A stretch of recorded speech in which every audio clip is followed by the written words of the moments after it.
السلام علیکم ورحمۃ اللہ وبرکاتہ. کیا حال ہے سب کا؟ الحمد للہ. کل کے پارے کے ہائی لائٹس، پارہ نمبر 9 کے. نعمتوں کو اللہ کا احسان سمجھنا چاہیے، اپنا کمال نہیں سمجھنا چاہیے. خوشحالی اور بدحالی دونوں ہی امتحان ہوتے ہیں. بے قراری اور اضطراب اور تکلیف کی صورت میں نماز ادا کرنے سے، 2 رکعت نفل ادا کرنے سے انسان کی کیفیت بدل جاتی ہے، اسے سکون اور قرار آ جاتا ہے. نیک کام کرنے کے باوجود اللہ سبحانہ تعالیٰ سے ڈرتے رہنا چاہیے. کبھی بھی تکبر، فخر اور غرور نہیں آنا چاہیے. کامیابی صبر کے ساتھ ہے. سختیاں اور تکلیفیں دلوں کو نرم کرتی ہیں. تکبر ہدایت کے راستے میں رکاوٹ بنتا ہے. نفع اور نقصان کا مالک اللہ ہے، اس لیے اپنے امور اس کے سپرد کر دینے چاہیے. السلام علیکم ورحمۃ اللہ وبرکاتہ.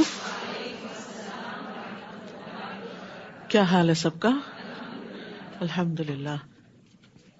نحمده ونصلی علی رسولہ الکریم، اما بعد فاعوذ باللہ من الشیطان الرجیم. بسم اللہ الرحمن الرحیم.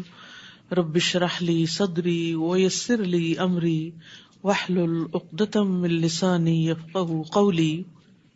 زید بن ارقم رضی اللہ عنہ سے روایت ہے کہ نبی صلی اللہ علیہ وسلم نے فرمایا، اللہ عز و جل کی کتاب ہی اللہ کی رسی ہے. جو اس کی پیروی کرے گا وہ ہدایت پر رہے گا، اور جو اسے چھوڑ دے گا وہ گمراہی پر رہے گا.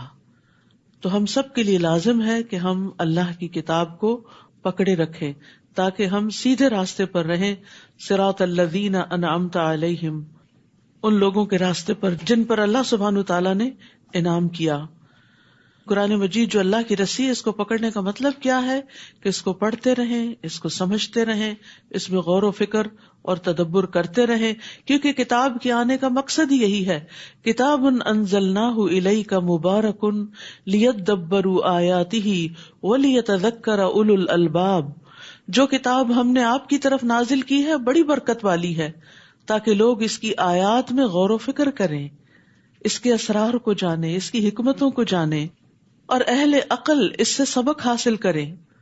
حسن بصری رحمہ اللہ کہتے ہیں، قرآن اس لیے نازل کیا گیا تاکہ اس پر غور و فکر کیا جائے، لیکن عموماً ہم صرف اس کی قرأت یا حفظ کو ہی نیکی کا کام سمجھتے ہیں، اس کو سمجھتے نہیں ہیں، غور و فکر نہیں کرتے. تو وہ کہتے ہیں کہ یہ نازل ہی اس لیے کیا گیا ہے کہ اس پر غور و فکر کیا جائے، اس پر عمل کیا جائے، لیکن لوگوں نے اس کی تلاوت کو اپنا عمل بنا لیا، یعنی تلاوت ہی کو کافی سمجھ لیا ہے. امام ابن تیمیہ کہتے ہیں، جو ہدایت کی غرض سے قرآن میں تدبر کرتا ہے اس کے لیے حق کا راستہ واضح ہو جاتا ہے. یحییٰ ابن سعید سے مروی ہے، وہ کہتے ہیں کہ میں اور محمد بن یحییٰ بن حبان دونوں بیٹھے ہوئے تھے کہ محمد نے ایک آدمی کو بلایا اور اس سے کہا، مجھے وہ بتاؤ جو آپ نے اپنے والد سے سنا ہے. اس آدمی نے کہا، میرے والد نے مجھے بتایا کہ وہ زید بن ثابت جو ایک صحابی تھے ان کے پاس آئے اور ان سے پوچھا کہ آپ کا 7 دن میں قرآن مکمل کر لینے کے بارے میں کیا خیال ہے، یعنی 7 منزلیں جو ہیں تو 7 دن میں پڑھ لیا جائے. زید نے کہا، یہ اچھا کام ہے، لیکن میں اسے آدھے مہینے یا 10 دن میں پڑھ کر مکمل کروں تو یہ مجھے 7 دن میں پڑھنے سے زیادہ عزیز ہے، اور آپ مجھ سے پوچھیں کہ ایسا کیوں ہے. انہوں نے کہا، میں آپ سے پوچھتا ہوں کہ ایسا کیوں ہے؟ تو زید نے کہا، اس لیے تاکہ میں قرآن میں غور و فکر کروں اور اس کے مسائل پر رک کر تدبر کروں، غور کروں. تو قرآن مجید کی تلاوت کرتے ہوئے بھی کیا کرنا چاہیے؟ رک رک کر اس پہ غور کرنا چاہیے. اسی لیے تلاوت کا معمول بھی آپ ترجمے والے قرآن مجید سے بنا لیجئے، اور خصوصاً جہاں نیچے لفظ لفظ کا ترجمہ لکھا ہوتا ہے، تاکہ پڑھتے پڑھتے آپ رک جائیں اور اللہ سبحانہ تعالیٰ آپ سے کیا کہہ رہے ہیں اس پر غور و فکر کر سکیں. کیونکہ قرآن مجید کی تلاوت اور اس کی سمجھ لازم و ملزوم ہے. قرآن کا حق ادا ہی نہیں ہوتا جب تک کہ اس کو اس مقصد کے لیے نہ پڑھا جائے جس کے لیے وہ آیا ہے. تو اللہ تعالیٰ سے دعا ہے کہ اللہ تعالیٰ ہمیں اس کی توفیق عطا فرمائے. 10واں پارہ. اعوذ باللہ من الشیطان الرجیم، بسم اللہ الرحمن الرحیم.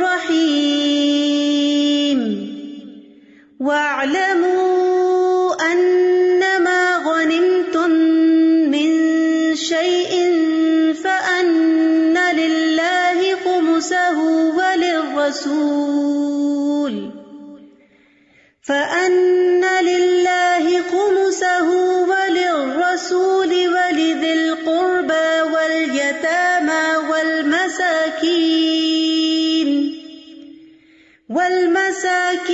وابن السبيل إن كنتم آمنتم بالله وما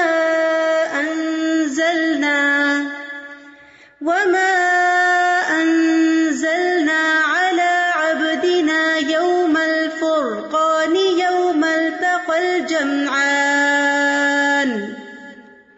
والله على كل شيء قدیر۔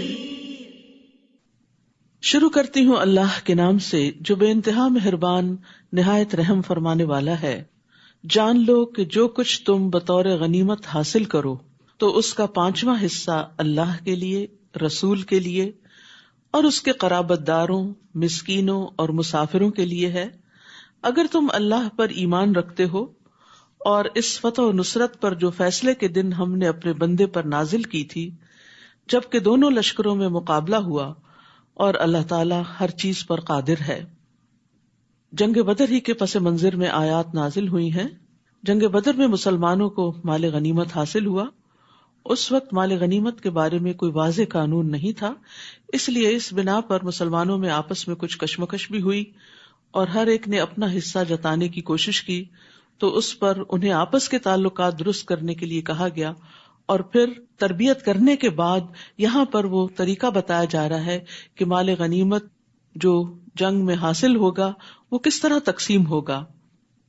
مال غنیمت پچھلی امتوں کے لیے حلال نہیں تھا، لیکن رسول اللہ صلی اللہ علیہ وسلم نے فرمایا میرے لیے مال غنیمت حلال کر دیا گیا، اور اس کی تقسیم کس طرح ہوگی کہ اس کے 5 حصے ہوں گے۔ 5واں حصہ اللہ کے لیے اور رسول کے لیے۔ اللہ کے لیے صرف برکت کے لیے یہاں پر آیا، ورنہ اللہ سبحانہ تعالیٰ تو خود سارے رزق کا مالک ہے، ہر چیز کا مالک ہے، اسے تو اس مال میں سے کچھ بھی نہیں چاہیے۔ لیکن یہ کہ 5واں حصہ جو خمس ہے وہ رسول اللہ صلی اللہ علیہ وسلم اور آپ کے قرابت داروں، مسکینوں، مسافروں کے لیے، اور پھر باقی جو ہیں حصے وہ جنگ میں شرکت کرنے والوں کے لیے ہیں، جن میں سے پیادہ جو ہے، جو پیدل ہے، اس کا 1 حصہ، اور جو گھڑ سوار ہے اس کے 2 حصے، ایک اس کا اور ایک اس کے گھوڑے کا خرچہ۔ اور اس طرح مال غنیمت کو تقسیم کرنے کا قانون دے دیا گیا۔ فرمایا اگر تم اللہ پر ایمان رکھتے ہو، یعنی اس کی صحیح تقسیم کا تعلق بھی ایمان کے ساتھ ہے۔ مال غنیمت امانت ہے۔ رسول اللہ صلی اللہ علیہ وسلم نے فرمایا مال غنیمت میں سے سوئی یا دھاگا یا اس سے بھی کم درجے کی چیز ہو تو وہ واپس کر دو، یعنی تقسیم سے پہلے کسی کو ایک سوئی بھی اس مال میں سے لینے کی اجازت نہیں۔ اور مال غنیمت میں خیانت سے بچو، کیونکہ وہ قیامت کے دن خائن کے لیے باعث عار اور ندامت ہوگی۔ اذ انتم بالعدوۃ الدنیا وهم بالعدوۃ القصویٰ، جب تم میدان جنگ کے اس کنارے پر تھے، یعنی مدینہ والی سائڈ پر، اور وہ دشمن پرلے کنارے پر تھے، یعنی جنگ بدر کی کچھ تصویر یہاں پیش کی جا رہی ہے۔ اور ابو سفیان کا قافلہ تم سے نیچے ساحل کی طرف اتر گیا تھا، اور اگر تم دونوں مسلمان اور کفار باہم جنگ کا عہد و پیمان کرتے، یعنی لڑنے کے لیے کوئی وقت مقرر کرتے، تو تم دونوں مقررہ وقت سے پہلو تہی کر جاتے، لیکن اللہ نے وہ کام پورا کرنا ہی تھا جو ہو کر رہنے والا تھا، یعنی 2 فریقوں کو جنگ بدر کے میدان میں لا کر ایک دوسرے سے بھڑا دیا، یہ اللہ کی تقدیر کا حصہ تھا، تاکہ جسے ہلاک ہونا ہے وہ دلیل کی بنا پر ہلاک ہو۔ یعنی اس میں بڑے بڑے سرداران قریش مارے گئے تھے، اور یہ ان کے لیے پیغمبر صلی اللہ علیہ وسلم کے ساتھ طرح طرح کی زیادتیاں کرنے کا ایک بدلہ تھا، یہ ایک عذاب تھا ان کے لیے۔ تو اللہ تعالیٰ کیا چاہتا تھا کہ ان کی قوت توڑ دے، اور جسے زندہ رہنا ہے یعنی اسلام کو، مسلمانوں کو، وہ بھی دلیل کی بنا پر زندہ رہے، اور اللہ تعالیٰ یقیناً سننے والا اور جاننے والا ہے۔ اے نبی صلی اللہ علیہ وسلم وہ وقت یاد کیجئے جب تمہارے خواب میں اللہ تعالیٰ تمہیں کافر تھوڑے دکھلا رہا تھا تاکہ مسلمانوں کا حوصلہ مضبوط رہے، اور اگر وہ آپ کو زیادہ دکھلاتا تو تم لوگ ہمت ہار دیتے اور اس معاملے میں جھگڑنا شروع کر دیتے کہ ہمیں مقابلہ کرنا بھی چاہیے یا نہیں، لیکن اللہ نے تمہیں بچا لیا۔ یقیناً وہ دلوں کے راز تک جانتا ہے، اور کس طرح اللہ تعالیٰ مدد کرتا ہے، اور نبی کا خواب سچا بھی ہوتا ہے۔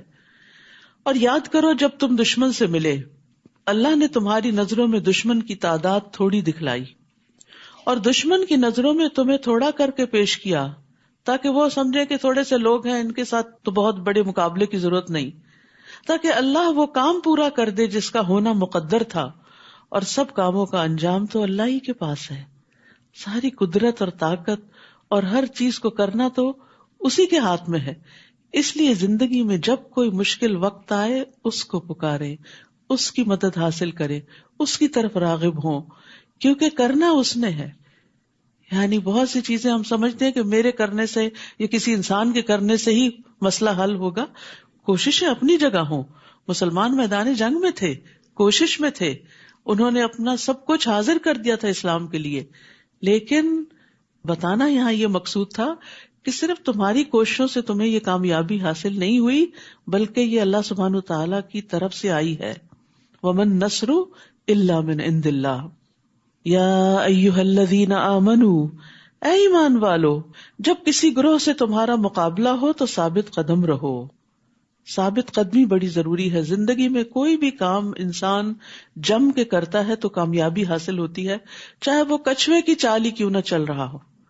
بہت سے لوگ بڑی بڑی ذہانتوں کے مالک ہوتے ہیں، بہت سے وسائل ان کے پاس ہوتے ہیں، لیکن زندگی میں کامیاب نہیں ہوتے، کیونکہ وہ مستقل مزاجی کے ساتھ کام نہیں کرتے، کام میں ثابت قدمی نہیں دکھاتے. کبھی ایک چیز شروع کر لیتے ہیں، آدھی کی، کچھ کی، اور پھر اس کے بعد اس کو چھوڑ دیا، کچھ اور شروع کر دیا، پھر وہاں دل نہ لگا، کچھ اور شروع کر دیا. یونیورسٹی جاتے ہیں تو اپنی لائن چینج کرتے رہتے ہیں، کبھی ایک سبجیکٹ رکھ لیا، کبھی اس کو چینج کر کے کچھ اور رکھ لیا، اور کہیں کے بھی نہیں رہتے، اور اینڈ آف دا ڈے وہ کچھ کرنے کے قابل نہیں ہوتے. تو انسان دین کا معاملہ ہو یا دنیا کا معاملہ ہو، کسی چیز کو جب اختیار کرے تو شرح صدر کے ساتھ اللہ سے دعا کر کے، استخارہ کر کے، فَإِذَا عَزَمْتَ فَتَوَكَّلْ عَلَى اللَّهِ، جب عزم کر لو، پکا ارادہ کر لو کہ یہ کرنا ہے تو پھر کر کے چھوڑیں، مشکلات سے گھبرا کر اس کام کو چھوڑ نہ دیں. تو جب کسی گروہ سے تمہارا مقابلہ ہو تو ثابت قدم رہو. اور دوسرا کام، وَاذْكُرُوا اللَّهَ كَثِيرًا، اور اللہ کو بکثرت یاد کیا کرو. یعنی اپنی ہمت بھی لگاؤ اور اللہ کی یاد بھی زیادہ سے زیادہ ہو تاکہ تم کامیاب رہو. تو یہاں کامیابی کے 2 نکات بتا دیے گئے، ثابت قدمی اور اللہ کا ذکر، اللہ کے ذکر کی کثرت. صرف ذکر ہی نہیں، بہت زیادہ ذکر، بہت زیادہ دعائیں، التجائیں، فریادیں، جیسے پیچھے بھی آیا اذ تستغیثون ربکم، جب تم اپنے رب سے فریادیں کر رہے تھے. تو نبی صلی اللہ علیہ وسلم کون سی دعا کے ساتھ فریاد کر رہے تھے؟ یا حی یا قیوم برحمتک استغیث، تیری رحمت کی میں فریاد کرتا ہوں، تو اپنی رحمت برسا دے. تو یہ کلمہ جو ہے، اس سے جب دعا کی جاتی ہے تو قبولیت پاتی ہے. یہ فریادی کلمات ہیں. انسان اللہ سے فریادیں کرتا ہے تو جہاں کہیں کو مشکل پیش آئے، لوگوں کے پاس جانے اور بتانے کی ضرورت نہیں ہے، براہ راست اللہ سبحانہ تعالیٰ سے اپنا تعلق قائم کریں، کیونکہ ساری چیزوں کا مالک وہی ہے، کرنا اسی نے ہے. کوشش کے ساتھ خوب دعائیں. اور کیا ہے کامیابی کے لیے کرنے کے کام؟ وَأَطِيعُوا اللَّهَ وَرَسُولَهُ، اور اللہ اور اس کے رسول کی اطاعت کرو. اور کیا نہیں کرنا؟ وَلَا تَنَازَعُوا، اور آپس میں جھگڑا نہ کرو. فَتَفْشَلُوا، ورنہ بزدل ہو جاؤ گے. یعنی اس چیز سے سختی سے بچنے کی ضرورت ہے کہ جو ٹیم کوئی کام کرنے کے لیے نکلے ان کے دل آپس میں جڑے ہوئے ہوں، ایک دوسرے سے نفرت نہ ہو، ایک دوسرے کو کاٹنا نہ ہو. وَتَذْهَبَ رِيحُكُمْ، آپس کی لڑائیوں سے، خواہ وہ کسی گھر کے اندر ہو، کسی جماعت کے اندر ہو، اس سے کیا ہوتا ہے؟ تمہاری ہوا اکھڑ جائے گی، تمہارا روب جاتا رہے گا، تمہاری عزت برباد ہو جائے گی. اور کیا کرو؟ وَاصْبِرُوا إِنَّ اللَّهَ مَعَ الصَّابِرِينَ، صبر سے کام لو، یقیناً اللہ سبحانہ وتعالیٰ صبر کرنے والوں کے ساتھ ہے. یعنی جو جمے رہیں، جو گھبراہٹ اور بے چینی اور اضطراب سے پرہیز کریں. تو یاد رکھیے، جھگڑا ناکامی کی طرف لے جاتا ہے، کیونکہ جھگڑے سے باہم غضب بھڑکتا ہے، اور جب ایک دوسرے پر غصہ آتا ہے تو پھر ایک دوسرے سے تعاون ختم ہو جاتا ہے، اور جب تعاون ختم ہو جاتا ہے تو فوج ہو، جماعت ہو، کوئی گروہ ہو، ان کے بیچ میں رکھنے پڑ جاتے ہیں، اور پھر دل مقصد پر فوکس کرنے کی بجائے جھگڑے پر فوکس کرنا شروع کر دیتے ہیں، اور دشمن کے شر سے بچنے کی بجائے آپس میں ہی ایک دوسرے کے شر سے بچنے میں مصروف رہتے ہیں، اور اس طرح جھگڑے کی وجہ سے دشمن قابو پا جاتا ہے. تو اس لیے یہاں پر خاص طور پر جھگڑوں سے بچنے کے لیے کہا گیا. نبی صلی اللہ علیہ وسلم نے حضرت معاذ اور ابو موسیٰ الاشعری رضی اللہ عنہ کو یمن بھیجا. آپ نے فرمایا لوگوں کے لیے آسانی پیدا کرنا، انہیں سختیوں میں مبتلا نہ کرنا، ان کو خوش رکھنا، نفرت نہ دلانا، اور تم دونوں آپس میں اتفاق رکھنا، اختلاف پیدا نہ کرنا. یہ وہ اس وقت کے گورنر بنا کر بھیجے گئے تھے، لیڈرز تھے.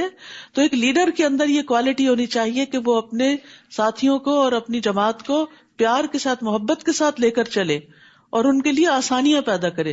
یہ نہیں کہ اب آپ کو اتھارٹی مل گئی ہے اور آپ دوسروں پر حکم چلا کر ان کی زندگی دوبھر کر دیں اور ان پر سختیاں کریں. نہیں، ان کو خوش رکھیں، نفرت نہ دلائیں، اتفاق رکھیں، اختلاف پیدا نہ کریں.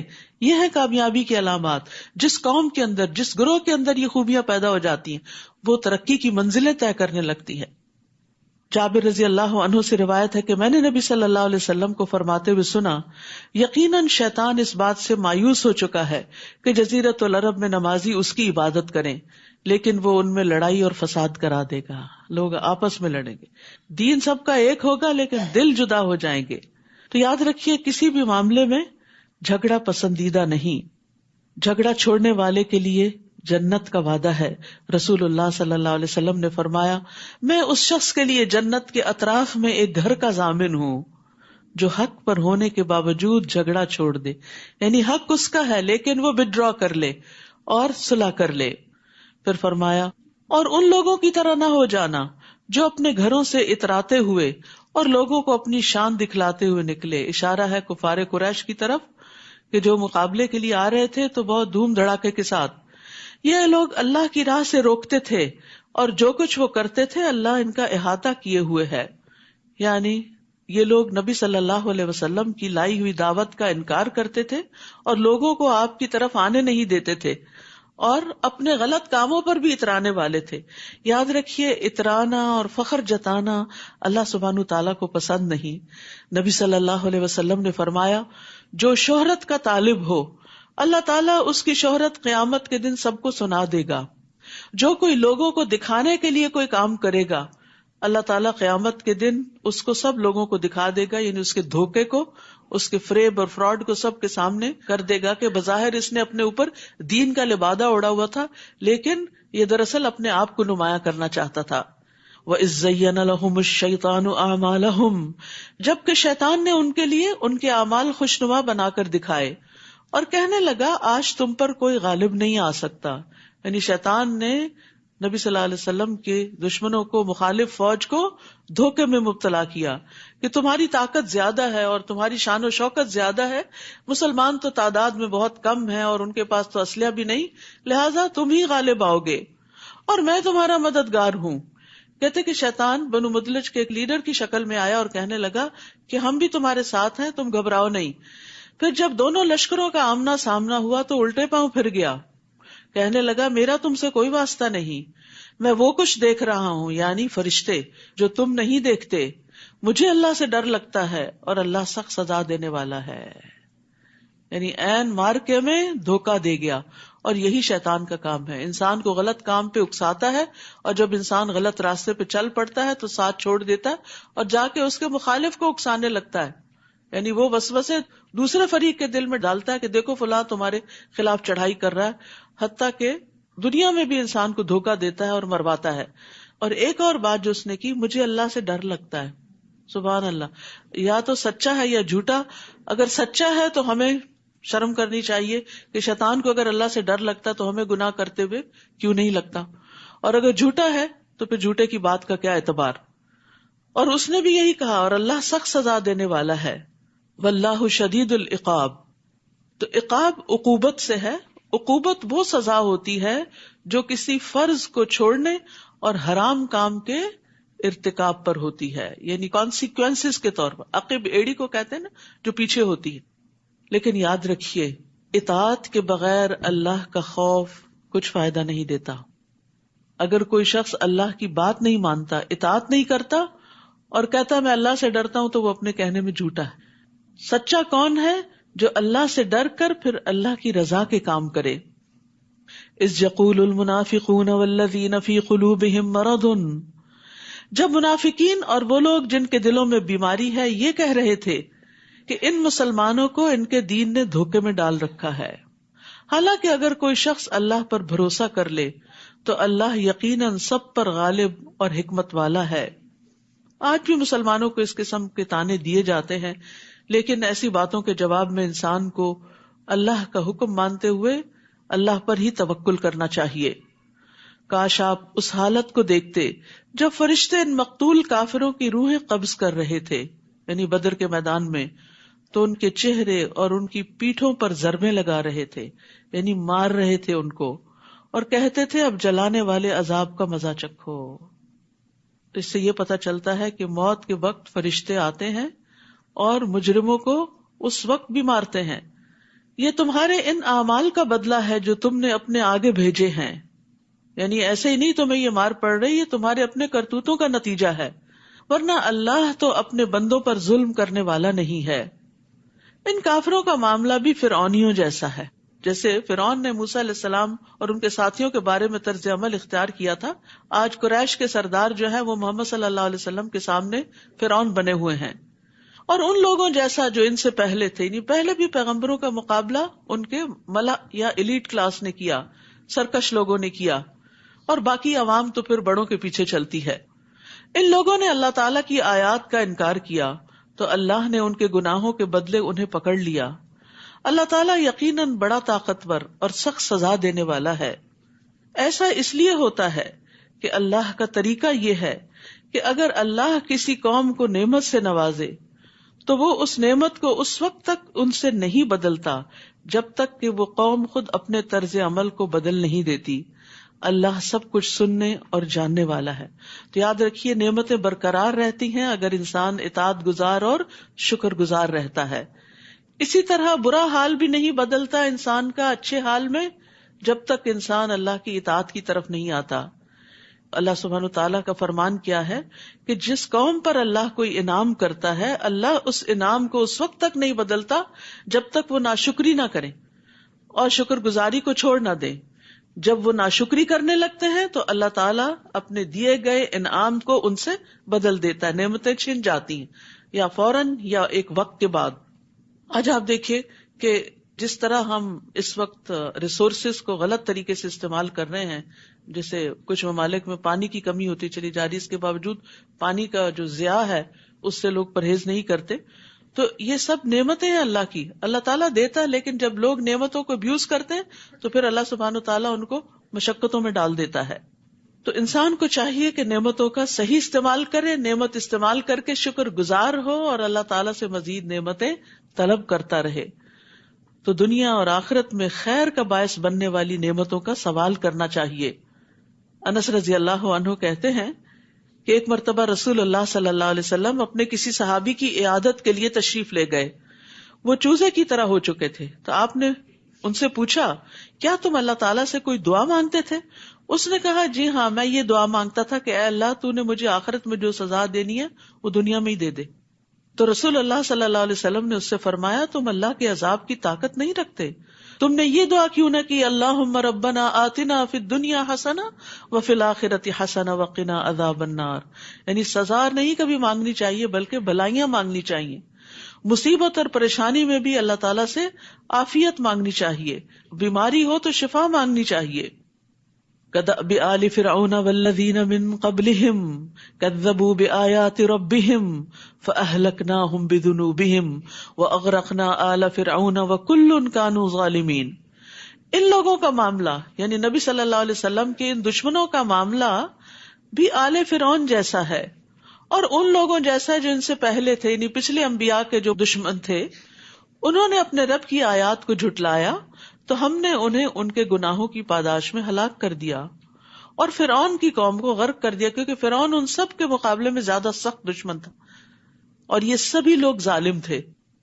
تو کفار قریش کو بتایا یہ جا رہا ہے کہ آج تمہارے سامنے بھی وہی انجام آ رہا ہے جو پچھلے انبیاء کے مخالفین کا انجام ہوا تھا کہ ان کی قوموں کو تباہ کر دیا گیا تھا، لیکن محمد صلی اللہ علیہ وسلم کی قوم میں سے جو ایمان لائے ان کو بچا لیا گیا، اور جنہوں نے نہیں مانا ان میں سے کچھ جنگ بدر میں مارے گئے، اور کچھ آگے سورۃ توبہ میں آپ کو پتہ چلے گا کہ ان کے ساتھ کیا انجام ہوا. ان کو مہلت دینے کے بعد ان کو دھمکی دی کہ اگر تم نہیں مانتے تو یا نکل جاؤ یا تمہیں ختم کر دیا جائے گا.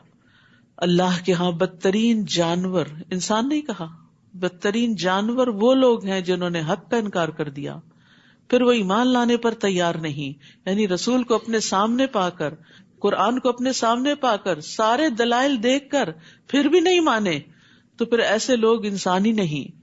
وہ لوگ جنہوں نے آپ سے عہد کیا پھر وہ ہر بار ہی اپنے عہد کو توڑ دیتے ہیں اور اللہ سے ڈرتے نہیں.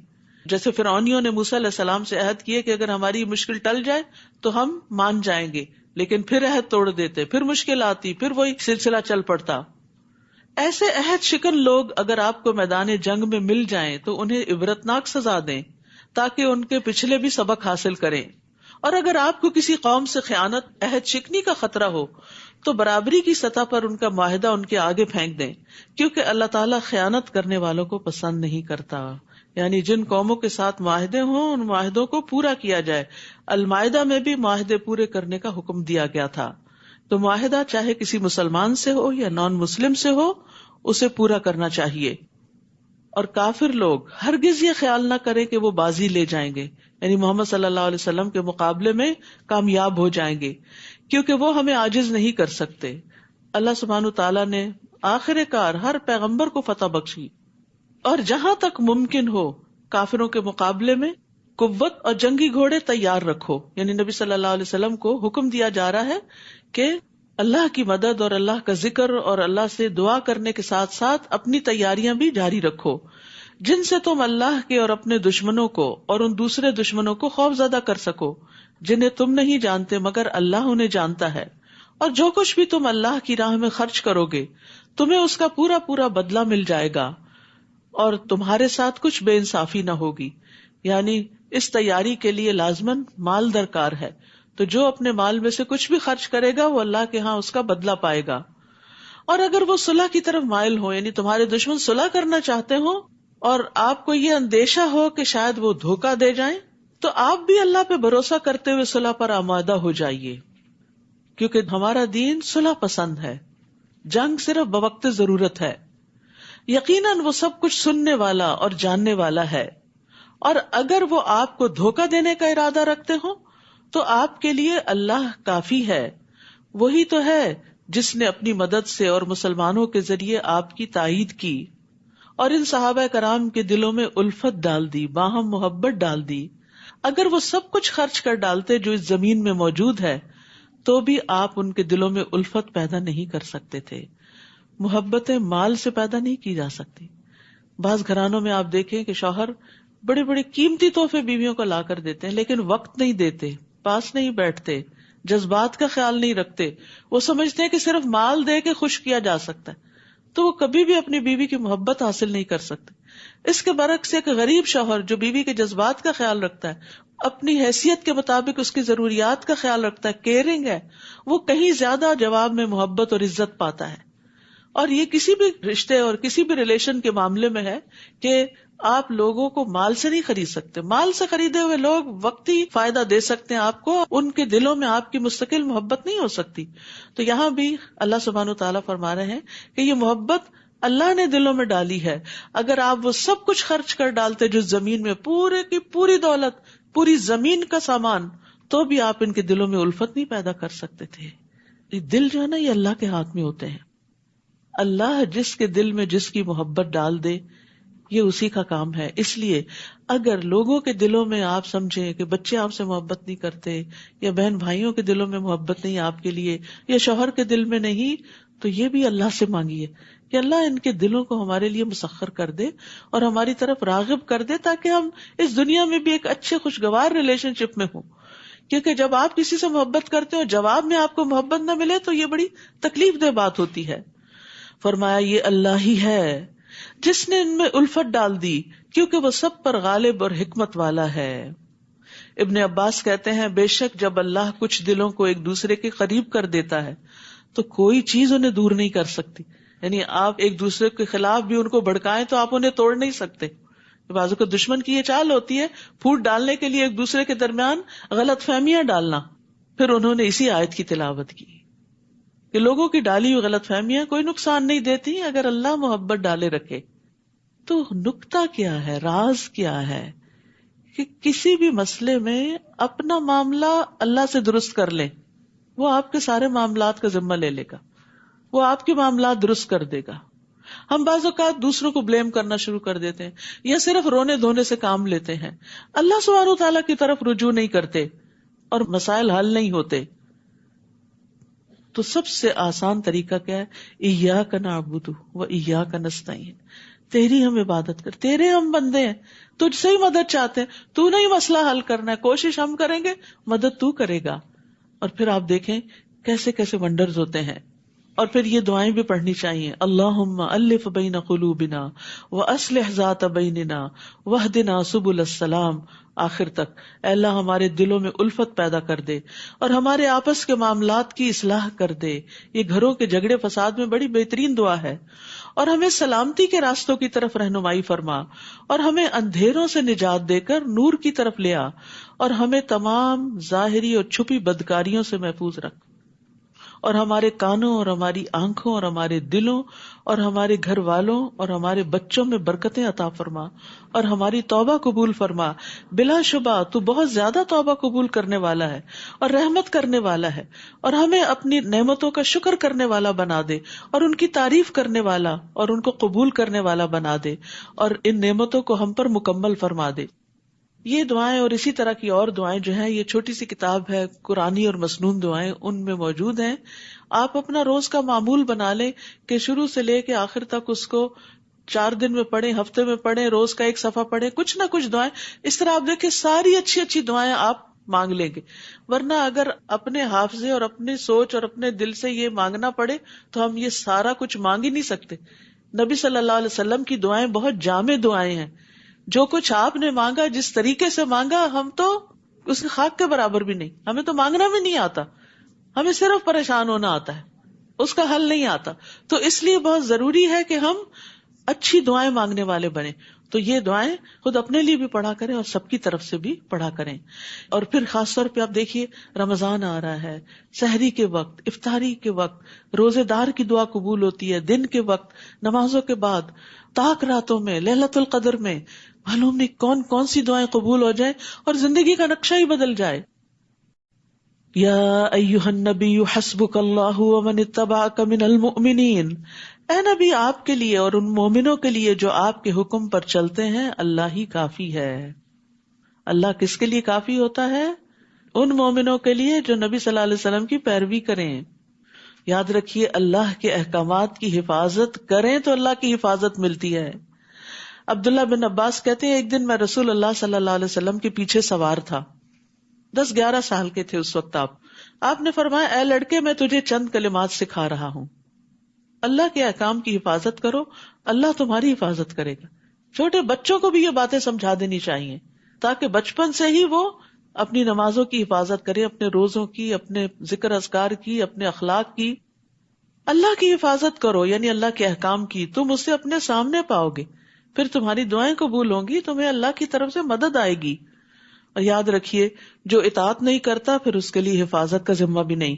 نبی صلی اللہ علیہ وسلم نے فرمایا جان بوجھ کر نماز مت ترک کیا کرو، مت چھوڑا کرو، اس لیے کہ جو شخص جان بوجھ کر نماز چھوڑ دیتا ہے تو یقیناً اس سے اللہ کی ذمہ داری ختم ہو جاتی ہے، پھر وہ اس کو اس کے حوالے کر دیتا ہے، پھر وہ ادھر بھٹکے.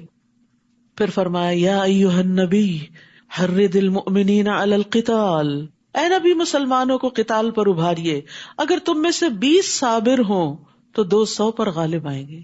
کامیابی صبر کے ساتھ ہے. وَاعْلَمْ أَنَّ النَّصْرَ مَعَ الصَّبْرِ، اور اگر 100 ہو تو کافروں کے 1000 آدمیوں پر غالب آئیں گے، کیونکہ وہ ایسی قوم ہیں جو سمجھ نہیں رکھتے.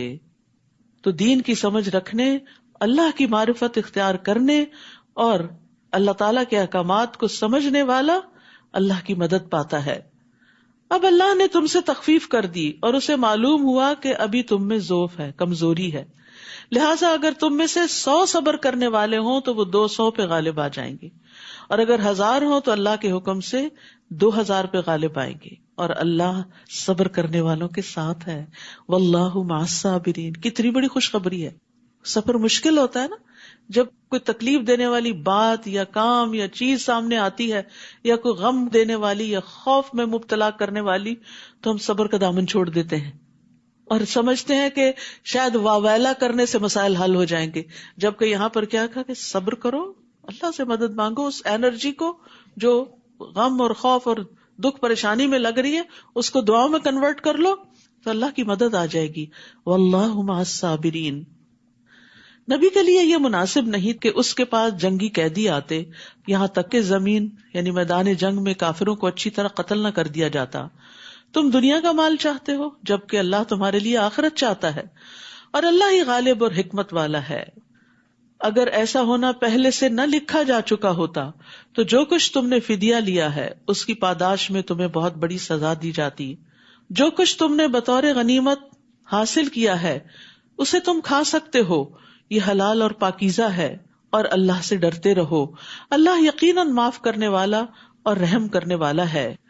اے نبی، جو قیدی آپ لوگوں کے قبضے میں ہیں انہیں کہیے کہ اگر اللہ نے تمہارے دلوں میں کچھ بھلائی دیکھی تو جو کچھ مال وغیرہ تم سے لیا جا چکا ہے، یعنی فدیے کے طور پر، جنگ بدر میں آپ کو معلوم ہے کہ قیدیوں سے فدیہ لے کر انہیں چھوڑا گیا تھا، اور جو نہیں دے سکتے تھے ان کو 10 بچے پڑھانے کا کام دیا گیا تھا، تو ان کو بھی تسلی دی جا رہی۔ سبحان اللہ، یہ دین کے اندر کیا رحمت ہے کہ اللہ تعالیٰ چاہتا ہے کہ آخر تک لوگ ہدایت کے راستے پر آ جائیں۔ کہا کہ اگر تمہارے اندر کوئی خیر ہوئی تو تمہیں اللہ تعالیٰ اسلام کی ہدایت دے گا، اور آج جو فدیہ لیا گیا ہے اس سے بہتر عطا کرے گا اور تمہیں معاف کر دے گا، اور اللہ معاف کر دینے والا اور رحم کرنے والا ہے۔ اور اگر وہ آپ لوگوں سے خیانت کا ارادہ رکھتے ہوں تو اس سے پہلے وہ اللہ سے بھی خیانت کر چکے ہیں، جس کی سزا انہیں یہ ملی ہے کہ وہ آپ کے قبضے میں آ گئے۔ یہ آپ کے ساتھ مخالفت نہ کرتے تو آج یہاں قیدی نہ ہوتے، اور اللہ سب کچھ جاننے والا اور حکمت والا ہے۔ اور ان لوگوں میں، ان قیدیوں میں، نبی صلی اللہ علیہ وسلم کے داماد ابو العاص بھی تھے، آپ کے چچا عباس بھی تھے، اور بعد میں اللہ تعالیٰ نے ان کو ہدایت دی اور خیر کثیر سے نوازا بھی۔ جو لوگ ایمان لائے اور ہجرت کی اور اللہ کی راہ میں اپنے اموال اور جانوں سے جہاد کیا، اور وہ لوگ جنہوں نے ان مہاجرین کو پناہ دی اور ان کی مدد کی، یہ سب ایک دوسرے کے ولی ہیں، دلی دوست ہیں۔ اور جو لوگ ایمان لائے لیکن ہجرت نہیں کی، ان سے وہ تمہارا ولایت کا کوئی تعلق نہیں حتیٰ کہ وہ ہجرت کر کے آ جائیں، اور اگر وہ دین کے معاملے میں تم سے مدد طلب کریں تو ان کی مدد کرنا تم پر لازم ہے، مگر کسی ایسی قوم کے خلاف نہیں جن سے تمہارا معاہدہ ہو، اور جو کچھ تم کرتے ہو اللہ اسے دیکھ رہا ہے۔ اور جو کافر ہیں تو وہ ایک دوسرے کے وارث ہیں، اگر تم ایسا نہ کرو گے تو ملک میں فتنہ اور بڑا فساد برپا ہو جائے گا۔ یعنی جس طرح کفار ایک دوسرے کے اولیاء ہیں، تمہیں بھی مسلمانوں کی اسی طرح مدد کرنی چاہیے۔ والذین آمنوا وہاجروا وجاہدوا فی سبیل اللہ والذین آووا ونصروا اولئک هم المؤمنون حقا لہم مغفرۃ ورزق کریم۔ اور جو لوگ ایمان لائے یعنی نبی صلی اللہ علیہ وسلم پر، اور ہجرت کی آپ کے ساتھ مدینہ کی طرف، اور اللہ کی راہ میں جہاد کیا جیسے جنگ بدر کے موقع پر، اور جن لوگوں نے انہیں پناہ دی یعنی انصار، اور ان کی مدد کی مدینہ والے، یہی لوگ حقیقی مومن ہیں، ان کے لیے بخشش اور عزت کا رزق ہے۔ اور جو لوگ ہجرت نبوی کے بعد ایمان لائے اور ہجرت کر کے آ گئے اور تمہارے ساتھ مل کر جہاد کیا، وہ بھی تم میں شامل ہیں، مگر اللہ کے نوشتے میں خون کے رشتہ دار ایک دوسرے کے زیادہ حقدار ہیں۔ اللہ یقیناً ہر چیز کو خوب جانتا ہے۔ تو یاد رکھیے کہ یہاں دین کی مدد 2 طریقے سے جو کی جاتی ہے اس کی تفصیل بیان کی گئی ہے، یا مہاجرین کی شکل میں یا انصار کی شکل میں، یا انسان اللہ کے دین کی خاطر اپنا سب کچھ قربان کر دیتا ہے، یا یہ کہ قربان کرنے والوں کو پناہ دیتا ہے، ان کی مدد کرتا ہے۔ تو دونوں کے باہم تعاون سے دین آگے بڑھتا ہے۔ اور یہاں نبی صلی اللہ علیہ وسلم کے ساتھی جو مکہ سے آئے اور مدینہ والے، ان کے باہمی تعلق اور ان کی محبت اور ایک کاز میں اکٹھا ہونے کو بیان کیا جا رہا ہے۔ اور ہم دیکھتے ہیں کہ کس طرح نبی صلی اللہ علیہ وسلم نے مکہ سے آنے والوں کو مدینہ والوں کا بھائی بھائی بنا دیا تھا، حتیٰ کہ انہوں نے ان کو اپنے باغوں میں، اپنے گھروں میں، اپنے اموال میں شریک کر لیا تھا۔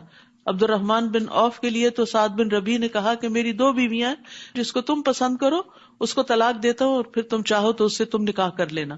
لیکن انہوں نے شکریہ ادا کرتے ہوئے کہا دلونی علی السوق، مجھے بازار کا رستہ بتاؤ، میں خود کام کروں گا اور اپنے لیے کماؤں گا. یعنی انہوں نے بھی لالچ نہیں رکھی، کیونکہ وہ مال کے لیے تو آئے نہیں تھے، وہ تو جس مقصد کے لیے آئے تھے، جو نیت اور جو غرض تھی وہی ذہن میں تھی، اسی کے مطابق کام کر رہے تھے.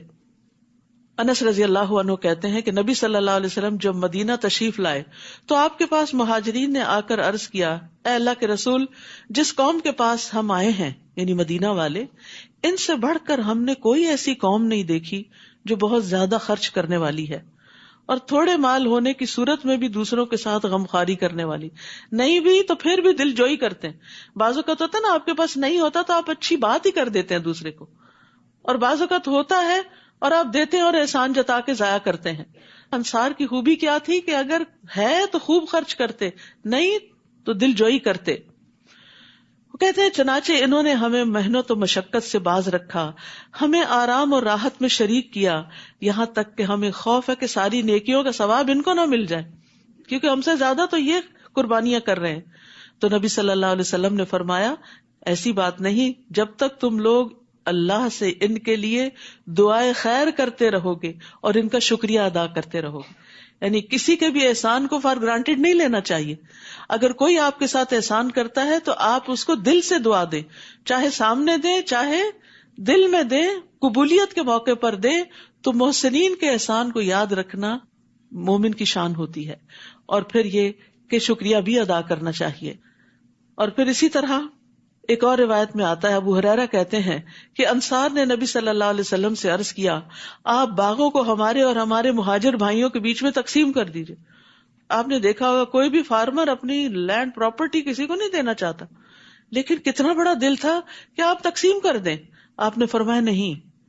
اس پر انصار نے مہاجرین سے کہا، آپ لوگ ہمارے باغوں کی دیکھ بھال کا ذمہ لیں، ہم آپ کو پیداوار میں شریک کر لیں گے. مہاجرین نے کہا، ہم نے سنا اور ہم نے مان لیا.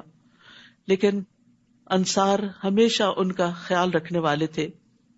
انس رضی اللہ عنہ سے روایت ہے، انہوں نے کہا رسول اللہ صلی اللہ علیہ وسلم نے ارادہ فرمایا کہ بحرین کے علاقے میں کچھ جاگیریں لوگوں کو دیں. انصار نے مشورہ دیا کہ آپ ایسا نہ کریں، یہاں تک کہ ہمارے مہاجرین بھائیوں کو بھی جاگیریں دیں جیسا کہ آپ ہمیں دیں گے. ان کو دے رہے تھے آپ، اور انہوں نے کہا کہ نہیں، ہم اس وقت تک نہیں لیں گے جب تک ان کو نہیں ملے گا. یہ کیسا دل ہوتا ہے. اور یہ وسعت کب آتی ہے؟ جب پتہ ہوتا ہے کہ ہر چیز کا اجر اللہ سے ملنے والا ہے، اور اس کا صرف پتہ ہی نہیں ہوتا، یقین بھی ہوتا ہے. تو جو شخص اللہ پہ بھروسہ کرتا ہے، اللہ سے اجر کی توقع رکھتا ہے، اس کے دل سے دنیا کے مال کی لالچ نکل جاتی ہے، اور سمجھتا ہے اللہ کا دیا ہوا ہے، اور اللہ تعالیٰ نے اگر آج دیا تو وہ کل بھی دے گا. تو اگر ہم نے کسی کو دیا تو کمی تھوڑی آ جائے گی. آپ صلی اللہ علیہ وسلم نے فرمایا، ان قریب تم دیکھو گے کہ لوگوں کو تم پر ترجیح دی جائے گی. ایسے حالات میں میری ملاقات تک صبر کرنا، بے چین نہ ہونا. سورۃ التوبہ. اعوذ باللہ من الشیطان الرجیم. براءۃ من اللہ ورسولہ الی الذین عاہدتم من المشرکین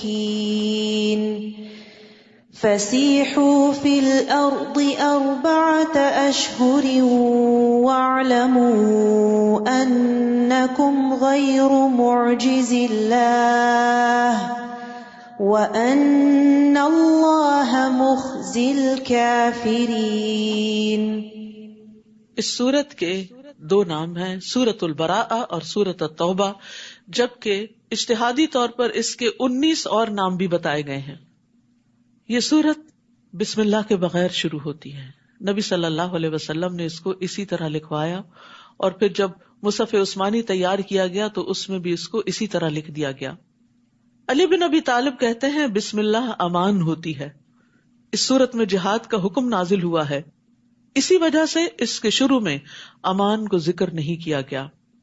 اور توبہ کا لفظ سب سے زیادہ بار اس سورت میں قرآن مجید میں آتا ہے، 16 بار تقریباً، اور اس کے بعد سورت البقرہ میں 13 بار آتا ہے. تو اس کا نام بھی پھر سورت التوبہ ہے. سورت الانفال جنگ بدر کے بعد نازل ہوئی، جو مدینہ کی ابتدائی صورتوں میں سے ہے، اور یہ بھی مدنی صورت ہی ہے یہ آخری جنگ تبوک کے بعد اور کچھ اس دوران نازل ہوئی، تو ایک ابتدا ہے اور ایک انتہا ہے، اور دونوں کا مضمون باہم ملتا جلتا ہے. دونوں میں غزوات سے متعلق زیادہ تر احکامات ہیں، اور اس کے علاوہ بھی اصلاح اور تزکیہ اور تربیہ کی بہت سی باتیں ہیں. براءۃ من اللہ ورسولہ الی الذین عاہدتم من المشرکین، جن مشرکوں سے تم نے معاہدے کر رکھے تھے اب اللہ اور اس کا رسول ایسے معاہدوں سے دستبردار ہوتے ہیں. یعنی جن سے جنگ نہ کرنے کا معاہدہ تھا، اب وہ معاہدے ختم کیے جا رہے ہیں، کیونکہ نبی صلی اللہ علیہ وسلم آخری نبی تھے، آپ کے ذریعے دین کو مکمل کرنا تھا. اور اب جو آپ کے مخالفین تھے، جو آپ کے معاندین تھے، ان کو وارننگ دی جا رہی ہے کہ اب اپنا مستقبل تم سوچ لو. اگر تم نے نبی کا ساتھ نہیں دیا تو پھر تمہارے لیے یہاں کوئی ٹھکانہ نہیں. اور اے مشرکین، تم زمین میں 4 ماہ چل پھر لو، مہلت دی جا رہی ہے، خوب اچھی طرح غور و فکر کرو، سوچو، اور پھر یہ جان لو کہ تم اللہ کو عاجز نہیں کر سکتے، اور اللہ یقیناً کافروں کو رسوا کرنے والا ہے. اور یہ اللہ اور اس کے رسول کی طرف سے حج اکبر یعنی عرفہ کے دن تمام لوگوں کے لیے اعلان کیا جاتا ہے کہ اللہ اور اس کا رسول مشرکوں سے بری الذمہ ہیں. لہٰذا اگر تم توبہ کر لو یعنی اسلام لے آؤ تو تمہارے حق میں بہتر ہے، اور اگر تم اعراض کرو تو خوب جان لو کہ تم اللہ کو عاجز نہیں کر سکتے، یعنی اب تم غالب نہیں آ سکو گے، اب تمہاری خیر نہیں. اور اے نبی، ان کافروں کو دردناک عذاب کی خوشخبری دے دیجئے. ہاں، جن مشرکین سے تم نے معاہدہ کیا ہو پھر انہوں نے اسے پورا کرنے میں کوئی کمی نہ کی ہو اور نہ ہی تمہارے خلاف کسی کی مدد کی ہو، تو ان کے ساتھ اس عہد کو مقررہ مدت تک پورا کرو، کیونکہ اللہ تعالیٰ متقین کو پسند کرتا ہے. یہ بھی تقویٰ کی علامت ہے کہ انسان اپنے عہد کو نبھائے. پھر جب حرمت والے 4 مہینے گزر جائیں، حرمت والے مہینے ذوالقعدہ، ذوالحجہ، محرم اور رجب ہیں، جب یہ حرمت والے 4 مہینے گزر جائیں تو مشرکین کو جہاں پاؤ قتل کرو، انہیں پکڑو، یعنی مہلت اور مدت ختم، سوچ بچار کا وقت ختم. ان کا محاصرہ کرو اور ان کی طاق میں ہر گھات کی جگہ پر بیٹھو. پھر اگر وہ توبہ کر لیں، نماز قائم کریں اور زکوٰۃ ادا کرنے لگیں تو ان کی راہ چھوڑ دو، کیونکہ اللہ درگزر کرنے والا اور رحم کرنے والا ہے. تو یاد رکھیے، توبہ اسی وقت سچی ثابت ہوتی ہے جب انسان کا عمل بدلتا ہے. تو زبانی توبہ کے ساتھ ساتھ عمل سے اس کو ثابت کرنا لازم ہے. اور نماز کے ساتھ زکوٰۃ کا بھی حکم دیا گیا ہے. ارکان 5 میں سے نماز کے بعد زکوٰۃ کا ذکر آتا ہے، کیونکہ یہ فقراء کا حق ہے، اور کوئی بھی سوسائٹی اس وقت تک فلرش نہیں کر سکتی جب تک کہ اس کے کمزور لوگوں کا حق ان کو نہ دیا جائے. تو انہیں نماز اور زکوٰۃ کی شرط پر امان ملی. اور اگر ان مشرکوں میں سے کوئی آپ سے پناہ طلب کرے تو اسے پناہ دے دیجئے، تاکہ وہ اطمینان سے اللہ کا کلام سن لے، پھر اسے اس کی جائے امن تک پہنچا دو. یعنی اگر وہ نہیں اسلام لانا چاہتا تو اس کے ٹھکانے تک پہنچا دو. یہ موقع اس لیے دینا چاہیے کہ یہ لوگ علم نہیں رکھتے. تو اس سے کیا پتہ چلتا ہے کہ بغیر علم کے جہالت میں لوگوں کو ختم نہیں کرو. کیف یکون للمشرکین عہد عند اللہ وعند رسولہ، اللہ اور اس کے رسول کے ہاں مشرکوں کا عہد کیسے معتبر ہو سکتا ہے، سوائے ان لوگوں کے جنہوں نے مسجد حرام کے پاس تم سے عہد کیا تھا. تو جب تک وہ تمہارے ساتھ سیدھے رہے تم بھی ان کے ساتھ سیدھے رہو. اللہ یقیناً تقوی والوں کو پسند کرتا ہے. ان کا عہد معتبر بھی کیسے ہو سکتا ہے جبکہ اگر وہ تم پر قابو پا لیں تو تمہارے معاملے میں نہ کسی رشتے کا لحاظ رکھیں گے نہ عہد کا. یعنی وہ تو تمہارے ساتھ اس طرح کی بدسلوکی کرتے ہیں، وہ باتوں سے ہی تمہیں خوش کرتے ہیں جبکہ ان کے دل وہ بات تسلیم نہیں کرتے، اور ان میں سے اکثر بد عہد ہی ہیں. انہوں نے اللہ کی آیات کو تھوڑی سی قیمت پر بیچ دیا، پھر لوگوں کو اللہ کی راہ سے روک دیا، یعنی دنیاوی فائدوں کی خاطر دین کو قبول نہیں کیا اور لوگوں کو بھی اس سے روکا. انہم ساء ما کانوا یعملون، بہت برے ہیں وہ کام جو وہ کر رہے ہیں. یعنی تم ان کے ساتھ اب یہ سختی کا معاملہ کرنے سے کیوں ڈر رہے ہو؟ وہ کسی مومن کے معاملے میں نہ کسی قرابت کا لحاظ رکھتے ہیں نہ عہد کا، یعنی وہ تو تم سے دشمنی ہی رکھتے ہیں، اور یہی لوگ شرارتوں میں حد سے بڑھے ہوئے ہیں. ہاں، اگر یہ توبہ کر لیں، نماز قائم کریں اور زکوٰۃ ادا کرنے لگیں تو وہ تمہارے دینی بھائی ہیں. اخوت اسلامی کی بنیادیں بھی یہی ہیں. صرف زبانی بات کرنا کافی نہیں، عمل کر کے دکھانا ضروری ہے، اور ہم اپنے احکام کو ان لوگوں کے لیے تفصیل سے بیان کرتے ہیں جو علم رکھتے ہیں، اور اگر وہ معاہدہ کرنے کے بعد اپنی قسمیں توڑ دیں اور دین میں تانا زنی کرے، برا بھلا کہیں، تو کفر کے ان علمبرداروں سے جنگ کرو، ان کی قسموں کا کچھ اعتبار نہیں، اس لیے جنگ کرو کہ یہ باز آ جائیں، یعنی ان کو ان کے شر سے روکنے کے لیے۔ کیا تم ایسے لوگوں سے نہ لڑو گے جنہوں نے اپنی قسمیں توڑی اور انہوں نے ہی رسول کو مکہ سے نکال دینے کا قصد کر رکھا تھا، اور لڑائی کی ابتدا بھی انہوں نے کی، یعنی ہجرت انہی کی وجہ سے کرنی پڑی، اور پھر بدر کے میدان تک وہ پہنچے جو مدینہ کے قریب تھا، آپ صلی اللہ علیہ وسلم مکہ پر حملہ آور ہونے نہیں گئے تھے۔ کیا تم ان سے ڈرتے ہو؟ حالانکہ اللہ اس بات کا زیادہ حق رکھتا ہے کہ تم اس سے ڈرو اگر تم مومن ہو۔ تو یاد رکھیے، خوف، خشیت اور رہبت صرف اللہ سے ہونی چاہیے۔ فلا تخشوا الناس واخشونی، لوگوں سے نہ ڈرو، صرف مجھ سے ڈرو۔ تو جو اللہ سے ڈرتا ہے نا، اللہ تعالیٰ اس کے معاملات درست کر دیتا ہے، پھر اس کے دل سے لوگوں کا خوف بھی نکل جاتا ہے۔ اور جو لوگوں سے ڈر کے لوگوں سے ہی بنانے کی فکر کرتا ہے اور اللہ کو ناراض کر لیتا ہے، تو لوگ بھی راضی نہیں ہوتے اور اللہ بھی ناراض ہوتا ہے، اور پھر انسان کہیں کا بھی نہیں رہتا۔ اسی لیے بار بار کہا وَإِيَّايَ فَاتَّقُونَ وَإِيَّايَ فَارْهَبُونَ۔ کیا مطلب ہے اللہ سے ڈرنے کا؟ نبی صلی اللہ علیہ وسلم نے فرمایا، تم اللہ سے اس طرح ڈرو گویا تم اللہ کو دیکھ رہے ہو۔ اگر یہ مرتبہ حاصل نہ ہو تو کم از کم اتنا یقین رکھو کہ بے شک اللہ تم کو دیکھ رہا ہے، یعنی ہر جگہ اللہ کے دیکھنے کا یقین ہو تمہارے اندر۔ اور اللہ کی خشیت کا فائدہ یہ ہوتا ہے، وَمَن يُطِعِ اللَّهَ وَرَسُولَهُ وَيَخْشَ اللَّهَ وَيَتَّقِهِ فَأُولَٰئِكَ هُمُ الْفَائِزُونَ۔ جو شخص اللہ اور اس کے رسول کی اطاعت کرے اور اللہ سے ڈرے اور اس سے تقوی اختیار کرے تو یہی لوگ کامیاب ہیں۔ اللہ کی خشیت کامیابی کی کنجی ہے۔ ان الذین یخشون ربهم بالغیب لهم مغفرۃ واجر کبیر۔ یقیناً جو لوگ اپنے رب سے بن دیکھے ڈرتے ہیں ان کے لیے بخشش اور بڑا اجر ہے۔ اللہ کا خوف نجات کا ذریعہ ہے۔ نبی صلی اللہ علیہ وسلم نے فرمایا 3 چیزیں نجات دینے والی ہیں، جن میں سے ایک چھپے اور ظاہر میں اللہ کی خشیت ہے، کہ انسان کہیں پر بھی ہو اللہ سے ڈر کر غلط کام نہ کرے۔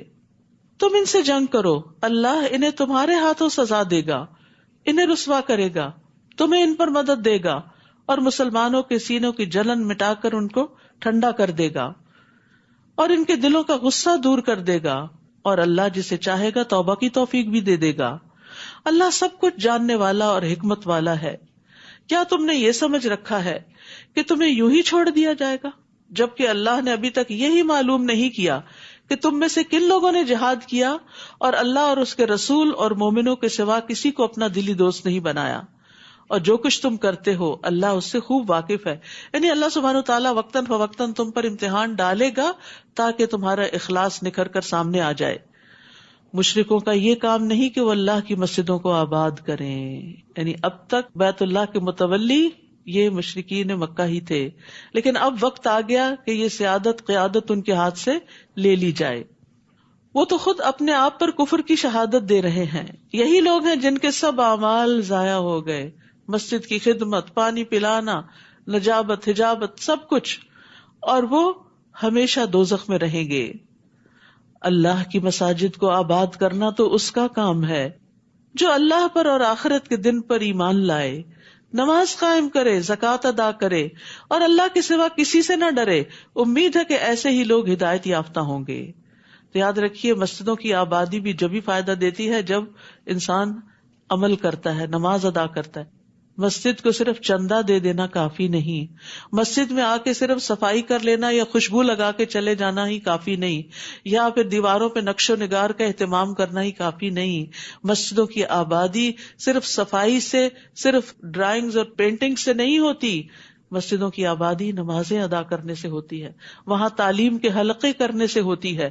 تو یہ مسلمانوں کی اجتماعی ذمہ داری ہوتی ہے کہ وہ مسجدیں آباد رکھیں، انہیں ویران ہونے سے بچائیں۔ وہ اللہ کا گھر ہیں، ہم اپنے گھروں کو چاہتے ہیں آباد رہیں، تو کیا اللہ کا گھر آباد نہیں کریں گے؟ سارا وقت اپنے گھر میں رہیں گے؟ نہیں، اللہ کے گھروں میں مستقل طور پر حاضری ایک دینی فریضہ ہے۔ مردوں کی نماز جماعتی سے ہوتی ہے، الا یہ کہ کوئی مجبوری ہو۔ تو یہاں پر اللہ سبحانہ تعالیٰ نے واضح کر دیا کہ مسجدوں کو آباد کرنے والے لوگ کون ہوتے ہیں. اور اس میں ایک خاص چیز بھی بتائی کہ صرف اللہ سے ڈرتے ہیں، کیونکہ مسجد آباد کرنے کے راستے میں بھی طرح طرح کے خوف ہوتے ہیں. جب انسان اللہ سے ڈرتا ہے تو پھر ہر قیمت پہ مسجد میں پہنچتا ہے. کیا تم نے حاجیوں کو پانی پلانے اور مسجد حرام کو آباد کرنے کو اس شخص کے کام کے برابر بنا دیا جو اللہ پر اور آخرت کے دن پر ایمان لائے اور اللہ کی راہ میں جہاد کرے؟ اللہ کے نزدیک یہ برابر نہیں ہو سکتے، اور اللہ ظالموں کو سیدھی راہ نہیں دکھاتا. یعنی حاجیوں کو پانی پلانا، کل ہم نے پڑھا تھا کہ پانی پلانے کا بہت بڑا اجر ہے، بلا شبہ نیکی کا بہت بڑا کام ہے، لیکن اس سے بھی بڑا کام بتایا جا رہا ہے. اور وہ کیا ہے؟ اللہ اور آخرت پر ایمان کے ساتھ اللہ کی راہ میں سخت محنت کرنا.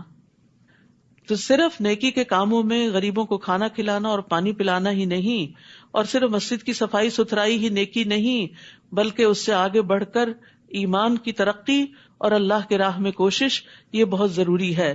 اللہ کے نزدیک یہ برابر نہیں ہو سکتے. نیک اعمال تو بہت سے ہیں، لیکن ان میں سے افضل ترین اعمال اللہ کے راستے میں خود کو تھکانا ہے. اور اللہ ظالموں کو سیدھی راہ نہیں دکھاتا. وہ لوگ جو ایمان لائے اور ہجرت کی اور اپنے مالوں اور جانوں سے اللہ کی راہ میں جہاد کیا، اللہ کے ہاں ان کا درجہ بہت بلند ہے، اور ایسے ہی لوگ کامیاب ہیں. ان کا رب انہیں اپنی رحمت اور رضامندی کی خوشخبری دیتا ہے، اور ان کے لیے ایسے باغات ہیں جن کی نعمتیں دائمی ہیں. آپ دیکھیں، اگر آپ اللہ کے راستے میں نہ نکلیں اور لوگوں کو دین کی طرف نہ بلائیں تو مسجدیں آباد ہوں گی بھلا؟ یہ مسجد اس وقت جو آباد ہے تو یہ کس وجہ سے آباد ہے؟ صرف نماز پڑھنے کے لیے نہیں، اللہ کے دین کی تعلیم کی وجہ سے. اور اس کے پیچھے کتنے لوگوں کی کتنی محنت موجود ہے کہ جنہوں نے آپ تک دعوت پہنچائی اور یہاں لانے کا انتظام کیا، اور پھر ٹرانسپورٹ کا انتظام کیا، اور لوگوں کو مستقل طور پہ موٹیویٹ کیا، اور کئی کئی گھنٹے کا سفر کیا. یہ سب چیزیں جو ہیں یہ محنت سے تعلق رکھتی، جس میں انسان کو اپنا خون جلانا پڑتا ہے. ایک یہ ہے کہ آپ آئے آرام سے ہوور اٹھائیں، صفائی کریں، یہ بھی بڑی اچھی بات ہے، میں نہیں کہتی کہ صفائی چھوڑ دیں، لیکن وہ آرام کا کام ہے. انسان کا دل بھی خوش ہوتا ہے جو دیکھتا ہے اچھا مسجد صاف ہو رہی ہے، ماشاءاللہ بہت اچھا کام کر رہے ہیں، بہت اچھا کام کر رہے ہیں. لیکن جو اللہ کی طرف لوگوں کو بلاتا ہے اس کو تو چار باتیں بھی سننی پڑ جاتی کہ کیوں پیچھے پڑ جاتے ہو، آ جائیں گے جب ہمارا دل چاہے گا، اور یہ کوئی ضروری تو نہیں، اور کیا قرآن ہی پڑھنا نیکی ہے اور کام نہیں، ہم گھر والوں کی خدمت نہیں کر رہے، بچے نہیں پال رہے، یہ بھی تو نیکی، بلا شبہ نیکیاں ہیں. لیکن اگر وہ بچے دین پر ہی نہ رہے تو ان کو کھلانا پلانا اور بڑا کرنا اور پڑھانا اور کاروبار لگانا وہ کس کام آئے گا آپ کے؟ کیا ایسی اولاد صدقہ جاریہ بنے گی؟ تو اس کے لیے صرف مسجد کا امام کافی نہیں، مشکل کے وقت آپ اس کے بعد پکڑ کے لے جائیں اور وہ ایک سیشن میں اس کو مسلمان بنا دے. اس کے لیے آپ کے پاس علم ہونا ضروری ہے، آپ کے پاس ایمان ہونا ضروری ہے، تاکہ آپ ان کو مستقل طور پر روزانہ دین کی طرف دعوت دیتے رہیں. تو اس لیے مسلمان عورتوں کا بھی علم حاصل کرنا بے انتہا ضروری ہے. جاہل ماں جاہل اولاد پیدا کرتی. جس ماں کو خود علم کی قدر نہیں ہوتی، جو علم میں محنت نہیں کرتی، وہ بچوں کو بھی کچھ نہیں سکھا سکتی. اور نیچرل طریقے سے جو آپ چھوٹی چھوٹی باتیں سکھاتے ہیں وہ بڑے بڑے مدارس میں بھی نہیں سیکھ سکتے بچے، کیونکہ وہ آپ کے عمل سے بھی سیکھ رہے ہوتے ہیں، آپ کے رویے سے سیکھ رہے ہوتے ہیں. آپ اذکار کر رہے ہوتے ہیں، وہ آپ کا ہلتا وہ منہ دیکھ کے بھی سیکھ رہے ہوتے ہیں کہ ہماری ماں کوئی اچھا ہی کام کر رہی ہے. تو اس لیے ضروری ہے کہ آپ کو پتا ہو، اور اس کے لیے سخت محنت کی ضرورت ہوتی. یعنی گھر کے کاموں کے ساتھ ساتھ باہر کے کام کے لیے نکلنا محنت مانگتا ہے. تو جب ہم اپنی دنیا کے لیے نکل سکتے ہیں تو کیا دین کے لیے نہیں نکل سکتے؟ تو یہ افضل درجے کا کام ہے. ایک ایک قدم پر درجے بلند ہوتے ہیں، اور فرشتے اپنے پر بچھاتے ہیں، اور فرشتے ڈھانپ لیتے ہیں، اور آپ کا ذکر اللہ کے پاس ہوتا ہے. تو اس لیے اس کام کو معمولی نہ سمجھیں اور نیکی کا کام سمجھ کے کرتے رہے. اور پھر اس تعلیم کے دوران آپ کو طرح طرح کی ٹپس ملتی رہتی ہیں، اور ہر روز آپ کسی نئے کام کے لیے، نئے پروجیکٹ کے لیے صدقہ کرتے ہیں، اور ایک نیا راستہ ڈھونڈتے ہیں، ایک نئی نیکی میں اضافہ ہوتا ہے، اور اس طرح آپ پروگرس کرتے ہیں، گرو کرتے ہیں، اور موسٹ پروڈکٹیو زندگی بسر کرتے ہیں. ان کا رب انہیں اپنی رحمت اور رضامندی کی خوشخبری دیتا ہے، اور ان کے لیے ایسے باغات ہیں جن کی نعمتیں دائمی ہیں، وہ ان میں ہمیشہ رہیں گے. بلا شبہ اللہ کے ہاں ان کے لیے بہت بڑا اجر ہے. اے ایمان والو، اگر تمہارے باپ اور تمہارے بھائی ایمان کے مقابلے میں کفر کو پسند کریں تو انہیں بھی اپنا دوست مت بناؤ، اور تم میں سے جو شخص انہیں اپنا دوست بنائے تو ایسے ہی لوگ ظالم ہیں. ان کے ساتھ خیر خواہی تو ہوگی لیکن پھر وہ دلی محبت نہیں رہے گی، وہ تو صرف ایمان والوں سے ہی ہو سکتی ہے. قل ان كان آباؤكم وابناؤكم واخوانكم وازواجكم وعشيرتكم واموال اقترفتموها وتجارة تخشون كسادها ومساكن ترضونها احب اليكم من الله ورسوله وجهاد في سبيله فتربصوا حتى يأتي الله بأمره والله لا يهدي القوم الفاسقين. اے نبی، آپ مسلمانوں سے کہہ دیجئے، اگر تمہیں اپنے باپ، اپنے بیٹے، اپنے بھائی، اپنی بیویاں یا ازواج، اپنے کنبے والے یعنی فیملی، برادری، خاندان، رشتہ دار، اور وہ مال جو تم نے کمائے ہیں، اور تجارت جس کے مندہ پڑ جانے سے تم ڈرتے ہو کہ اگر ہم اپنے بزنس پہ حاضر نہیں ہوں گے تو بزنس کم ہو جائے گا، اور تمہارے مکان جو تمہیں پسند ہے کہ انہی کی صفائی ستھرائی میں لگے رہتے ہو، اللہ اور اس کے رسول اور اس کی راہ میں جہاد سے زیادہ محبوب ہیں، یہ ساری چیزیں زیادہ پسند ہیں، تو انتظار کرو یہاں تک کہ اللہ اپنا حکم لے آئے. پھر دیکھیں اللہ تمہارے ساتھ کیا معاملہ کرتا ہے. اور اللہ نافرمان لوگوں کو ہدایت نہیں دیتا. یاد رکھیے زندگی کے ہر معاملے میں اللہ اور اس کے رسول کو آگے رکھنا ہوگا، ان کی اطاعت کو، ان کے قول کو، ان کی رضا کو. خوف اور امید بھی اللہ سے بڑھ کر کسی اور سے نہیں. اگر ایسا نہیں تو پھر اللہ سبحانہ وتعالی اپنا فیصلہ لے آئے گا. تو ایمان والے وہ ہیں جن کو اللہ اور اس کا رسول ان کے علاوہ سے زیادہ محبوب نہ ہو، اور اگر کوئی زبان سے دعویٰ کرے تو یہ دعویٰ ان کا جھوٹا ہوگا اور وہ اپنے قول سے اپنی ہی بات کو جھٹلا رہا ہوگا. تو اس لیے ضروری ہے کہ ہماری محبتوں کا محور اور مرکز اللہ اور اس کا رسول اور اس کے راہ میں محنت ہو. ہمیں اپنے گھر والوں سے زیادہ، اپنی ذات سے زیادہ، اپنے مال اور اولاد سے زیادہ اللہ اور اس کے رسول سے محبت ہونی چاہیے. رسول اللہ صلی اللہ علیہ وسلم نے فرمایا، کوئی بندہ اس وقت تک مومن نہیں ہو سکتا جب تک کہ میں اس کے نزدیک اس کے گھر والوں، اس کے مال اور تمام لوگوں سے زیادہ محبوب نہ ہو جاؤں. رسول اللہ صلی اللہ علیہ وسلم نے فرمایا، اس ذات کی قسم جس کے ہاتھ میں میری جان ہے، تم میں سے کوئی اس وقت تک مومن نہیں ہو سکتا جب تک میں اس کے والد اور اس کی اولاد سے بھی زیادہ اس کا محبوب نہ ہو جاؤں. ماں باپ کتنے پیارے ہوتے ہیں، بچے کتنے پیارے ہوتے ہیں، انسان سب کچھ انہی کے لیے قربان کر دیتا ہے، لیکن اللہ اور اس کا رسول ان سے بھی آگے ہونے چاہیے. اس صورت میں غزوہ تبوک کے علاوہ جنگ حنین کا ذکر بھی ہے. نبی صلی اللہ علیہ وسلم نے مکہ فتح کرنے کے بعد 12,000 کے لشکر کے ساتھ حنین کی طرف ارادہ کیا، کیونکہ آپ کو مستقل خبریں مل رہی تھی کہ وہ مسلمانوں پہ حملہ آور ہونا چاہتے ہیں. لیکن اہل حنین جو تھے، حوازن اور ثقیف کے قبائل، وہ بہت ماہر تیر انداز تھے اور انہوں نے پہلے سے اپنی جگہ متعین کر رکھی تھی اور پوری طرح تیار تھے. مسلمانوں کے پاس اس وقت اتنی فوج تھی جو آج سے پہلے کبھی نہیں ہوئی تھی، تو انہیں اللہ کی مدد سے زیادہ اپنی کثرت پر فخر آ گیا، یعنی اپنی کثرت پر انہیں تعجب ہوا، خوش ہو گئے. آج ہمیں کوئی نہیں ہرا سکتا کیونکہ ہم تعداد میں زیادہ ہیں. تو اللہ سبحانہ تعالیٰ نے معاملہ برعکس کر دیا. اللہ اس سے پہلے بہت سے موقعوں پر تمہاری مدد کر چکا ہے، اور حنین کے دن بھی اسی نے تمہاری مدد کی تھی جبکہ تمہیں اپنی کثرت پہ ناز تھا، مگر وہ کثرت تمہارے کسی کام نہ آئی. وسائل اسباب ضروری ہوتے ہیں لیکن ان پہ بھروسہ نہیں کیا جاتا، بھروسہ اللہ کی ذات پر ہوتا ہے. اور زمین اپنی فراخی کے باوجود تم پر تنگ ہو گئی اور تم پیٹھ دکھا کر بھاگ کھڑے ہوئے. یعنی حوازن اور ثقیف قبائل کے تیر اندازوں نے مسلمانوں پہ وہ تیر برسائے کہ مسلمان پلٹ گئے. ثم انزل اللہ سکینتہ علی رسولہ وعلی المؤمنین، پھر اللہ نے اپنے رسول اور مومنوں پر تسکین نازل کی، سکینت اتاری، اور ایسے لشکر اتارے جو تمہیں نظر نہیں آتے تھے، یعنی فرشتوں سے مدد کی، اور کافروں کو سزا دی، اور کافروں کا یہی بدلہ ہے. یہاں بھی مسلمانوں کو کثیر تعداد میں جنگی قیدی اور مال غنیمت حاصل ہوا تھا، اور یہ سب اللہ کی مدد سے ہوا. پھر اس کے بعد اللہ جسے چاہتا ہے توبہ کی توفیق دے دیتا ہے، اور وہ درگزر کرنے والا اور رحم کرنے والا ہے. یہ حنین والے طائف کے علاقے کے لوگ تھے. آپ کو معلوم ہے طائف والوں نے نبی صلی اللہ علیہ وسلم سے کیا معاملہ کیا تھا، لیکن جب نبی صلی اللہ علیہ وسلم نے ان کے قیدی واپس کر دیے تو وہ کثرت سے مسلمان ہو گئے. یہ وہی لوگ جو کل تک آپ کے دشمن تھے اور آپ کو کہا بھی گیا کہ آپ بدلہ لے سکتے ہیں ان سے, آپ نے فرمایا شاید ان کی نسلوں میں سے کوئی مسلمان ہو جائے. تو آج یہ لوگ مسلمان ہو گئے, اور پھر انہی کی نسلوں میں سے محمد بن قاسم اور بہت سے لوگ نکلے جو مسلمانوں کے لیے کامیابیوں کا ذریعہ بنے. اے ایمان والو, مشرک ناپاک لوگ ہیں, لہٰذا اس سال کے بعد وہ مسجد حرام کے قریب بھی نہ پھٹکنے پائیں. اب داخلہ بند کر دیا گیا. یہ ساری پریویلیجز, یہ ساری پروویژنز کیوں لی جا رہی ہیں واپس؟ تاکہ انہیں احساس ہو کہ وہ غلط کر رہے ہیں اور وہ ہدایت کی طرف پلٹ آئیں. اور اگر تمہیں مفلسی کا ڈر ہو کہ یہ نہیں آئیں گے تو بزنس کم ہو جائے گا, تو اللہ اگر چاہے تو جلد ہی تمہیں اپنی مہربانی سے غنی کر دے گا. یہ نہیں ہوں گے تو اور لوگ مسلمان ہو کر حج اور عمرے کے لیے آئیں گے اور تمہارا بزنس بڑھ جائے گا. اور اللہ سب کچھ جاننے والا اور حکمت والا ہے. کبھی ایسا بھی ہوتا ہے کہ اللہ سبحانہ وتعالیٰ کے راستے میں انسان کو دنیاوی مفاد سے پیچھے ہٹنا پڑتا ہے, پھر اللہ سبحانہ وتعالیٰ جو قسمت میں لکھا ہوتا ہے وہ دے دیتا ہے, کسی اور راستے سے دے دیتا ہے.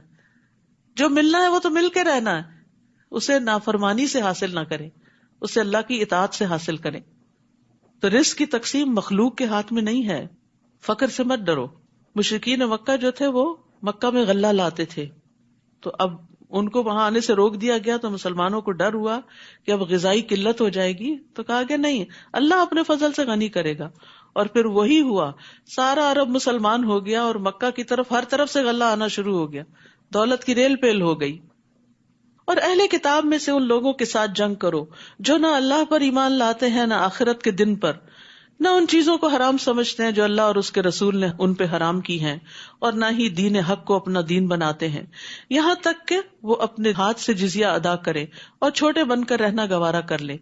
یعنی مشرکین مکہ کے بعد اہل کتاب سے نمٹنے کی تلقین کی جا رہی, کیونکہ نبی صلی اللہ علیہ وسلم کو جزیرۃ العرب میں سب کو مسلمان کرنا تھا. یہودی کہتے ہیں عزیر اللہ کا بیٹا, اور عیسائی کہتے ہیں مسیح اللہ کا بیٹا ہے. یہ تو ان کے منہ کی باتیں ہیں. وہ ان کافروں کے قول کی ریس کر رہے ہیں جو ان سے پہلے تھے, کیونکہ مشرکین فرشتوں کو اللہ کی بیٹیاں قرار دیتے تھے, تو ان کے دیکھا دیکھی انہوں نے بھی کچھ ہستیوں کو اللہ کی اولاد قرار دے دیا. اللہ انہیں غارت کرے, یہ کہاں سے بہکائے جا رہے ہیں.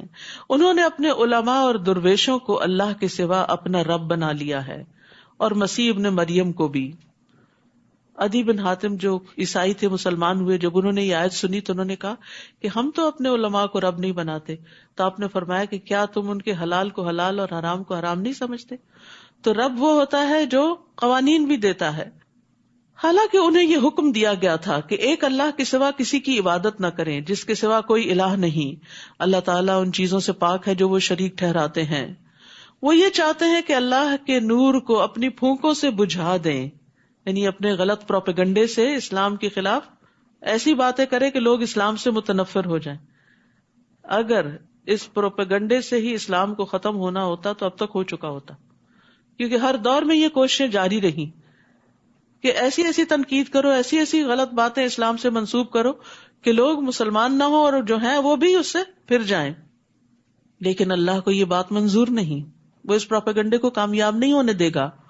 وہ اپنے نور کو پورا کر کے رہے گا, خواہ یہ بات کافروں کو کتنی ہی بری لگے. وہی تو ہے جس نے اپنے رسول کو ہدایت اور سچے دین کے ساتھ بھیجا تاکہ اس دین کو سب ادیان پر غالب کر دے, خواہ یہ بات مشرکوں کو کتنی ہی ناگوار گزرے. دین کو غالب کرنے کا مطلب کیا ہے کہ کثرت سے لوگ مسلمان ہو جائیں. پھر فرمایا یا ایھا الذین آمنوا, اے لوگو جو ایمان لائے ہو. اہل کتاب کے اکثر عالم اور درویش لوگوں کے مال ناجائز طریقوں سے کھاتے ہیں, یعنی رشوت لے کر ان کی پسند کے فتوے وغیرہ دیتے ہیں, اور اللہ کے راستے سے روکتے ہیں. جو لوگ سونا اور چاندی جمع کر کے رکھتے ہیں اور اسے اللہ کی راہ میں خرچ نہیں کرتے, آپ انہیں دردناک عذاب کی خوشخبری دے دیجئے. اگرچہ آیت ایک خاص کانٹیکس میں ہے لیکن یہ پھر سب کے لیے عام ہے. تو کنز وہ مال ہوتا ہے جس کی زکوٰۃ ادا نہ کی جائے.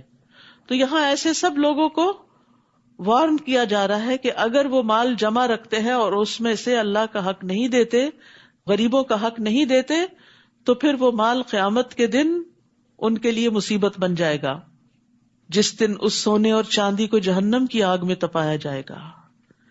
پھر اس سے ان کی پیشانیوں, پہلوؤں اور پشتوں کو داغا جائے گا. یہ زکوٰۃ نہ دینے والے کا انجام بتایا جا رہا ہے. حشر کے میدان میں یہ حشر ہوگا اس کا. اور کہا جائے گا یہ ہے وہ خزانہ جو تم نے اپنے لیے جمع کر رکھا تھا، یعنی دنیا میں اس کی زکوٰۃ نہیں نکالی، لہٰذا اب اپنی جمع شدہ دولت کا مزہ چکھو۔ کیا فائدہ اس مال کا جو انسان کے لیے مصیبت کا باعث بنے۔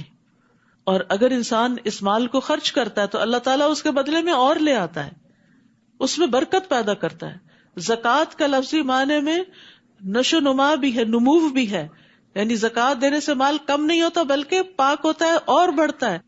جیسے پودوں میں آپ نے دیکھا ہوگا کہ اچھے خاصے مفید پودے کے ساتھ جب بیڈز اگ آتی ہیں تو آپ ان کو نکال دیتے ہیں تو کیا ہوتا ہے، جو اصل پودا ہوتا ہے، اصل زر ہوتا ہے، وہ خوب مضبوط ہو جاتا ہے اور خوب پھل لاتا ہے۔ تو جس مال میں برکت ہوتی ہے اس کی خیر بہت زیادہ ہوتی ہے، اور جو لوگوں سے روک کر رکھا جائے وہ انسان کے لیے وبال جان بن جاتا ہے۔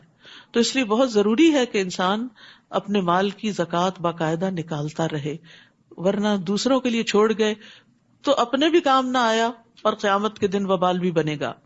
اتنی سخت سزا کیوں دی گئی ہے؟ اصل میں انسان سب سے زیادہ مال سے محبت کرتا ہے، تو اللہ کا قاعدہ یہ ہے کہ وہ انسان کو اس کی محبوب ترین چیز سے ہی توڑتا ہے۔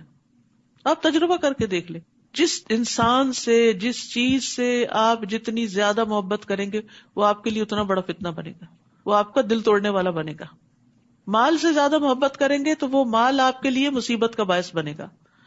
تو محبوب چیز کے ذریعے ہی عذاب دیا جائے گا، کیونکہ ایک آگے وہ سونا اور چاندی گرم کر کے لگایا جائے گا۔ تو یاد رکھیے، جو شخص کسی چیز سے محبت کرے اور اسے اللہ کی اطاعت سے آگے کر لے، یعنی مثلاً بچہ اتنا پیارا ہے کہ اس کو بہلاتے، کھلاتے، پلاتے، اس کو سیر کراتے، نمازیں چھوڑ دے انسان، تو وہی بچہ سخت نافرمان ہوگا پھر اور مصیبت کا باعث بنے گا، کیونکہ اس کو بت کی طرح پالا، اللہ کا حکم پیچھے کیا اور اسی کو ہی دیکھتے رہے۔ اور اسی طرح باقی چیزیں بھی، ان عدت الشہور عند اللہ 12 شہرا فی کتاب اللہ، جس دن اللہ نے آسمانوں اور زمین کو پیدا کیا اس دن سے اللہ کے نوشتے کے مطابق اللہ کے ہاں مہینوں کی تعداد 12 ہے۔ یہ جو سال کے 12 مہینے ہیں یہ کسی انسان نے ڈیوائس نہیں کیا، بلکہ ڈے 1 سے ہی 12 ہیں، جب سے ہی روایت چلی آ رہی ہے، جن میں 4 مہینے حرمت والے ہیں، یہی مستقل ضابطہ ہے۔ لہٰذا ان مہینوں میں قتال ناحق سے اپنے اوپر ظلم نہ کرو، اور مشرکوں سے سب مل کر لڑو جیسے وہ تم سے مل کر لڑتے ہیں، اور جان لو کہ اللہ متقین کے ساتھ ہے۔ مہینوں کو پیچھے ہٹا دینا ایک مزید کافرانہ حرکت ہے۔ اہل عرب کیا کرتے تھے؟ لڑائی کے بڑے دل دادا تھے، حرام مہینوں میں جنگ کرنا منع تھا، اور جب وہ حرام مہینوں میں لڑنا چاہتے تو حرام کو حلال کر لیتے اور حلال کو حرام کر لیتے۔ تو مہینوں کو آگے پیچھے کر دینا ایک مزید کافرانہ حرکت ہے جس سے کافر گمراہی میں پڑے رہتے ہیں۔ وہ ایک سال تو کسی مہینے کو حلال کر لیتے ہیں اور دوسرے سال اسی مہینے کو حرام کر دیتے ہیں، تاکہ اللہ کے حرام کردہ مہینوں کی گنتی پوری کر لیں، یعنی 4 مہینے جو مقرر شدہ ہیں ان کی بجائے سال کے کوئی بھی 4 مہینے حرام بنا لیے اپنی مرضی سے۔ تو دین میں اس طرح کی تبدیلی کی اجازت نہیں ہوتی کہ انسان اس میں اپنی مرضی سے پسند اور خواہشات کو داخل کر کے اس کو دین کا نام دے دے۔ جیسے بنی اسرائیل نے ہفتے کے دن مچھلیاں پکڑ کر ہیلا سازی کی تھی، یہاں مشرکین عرب بھی یہی کر رہے تھے۔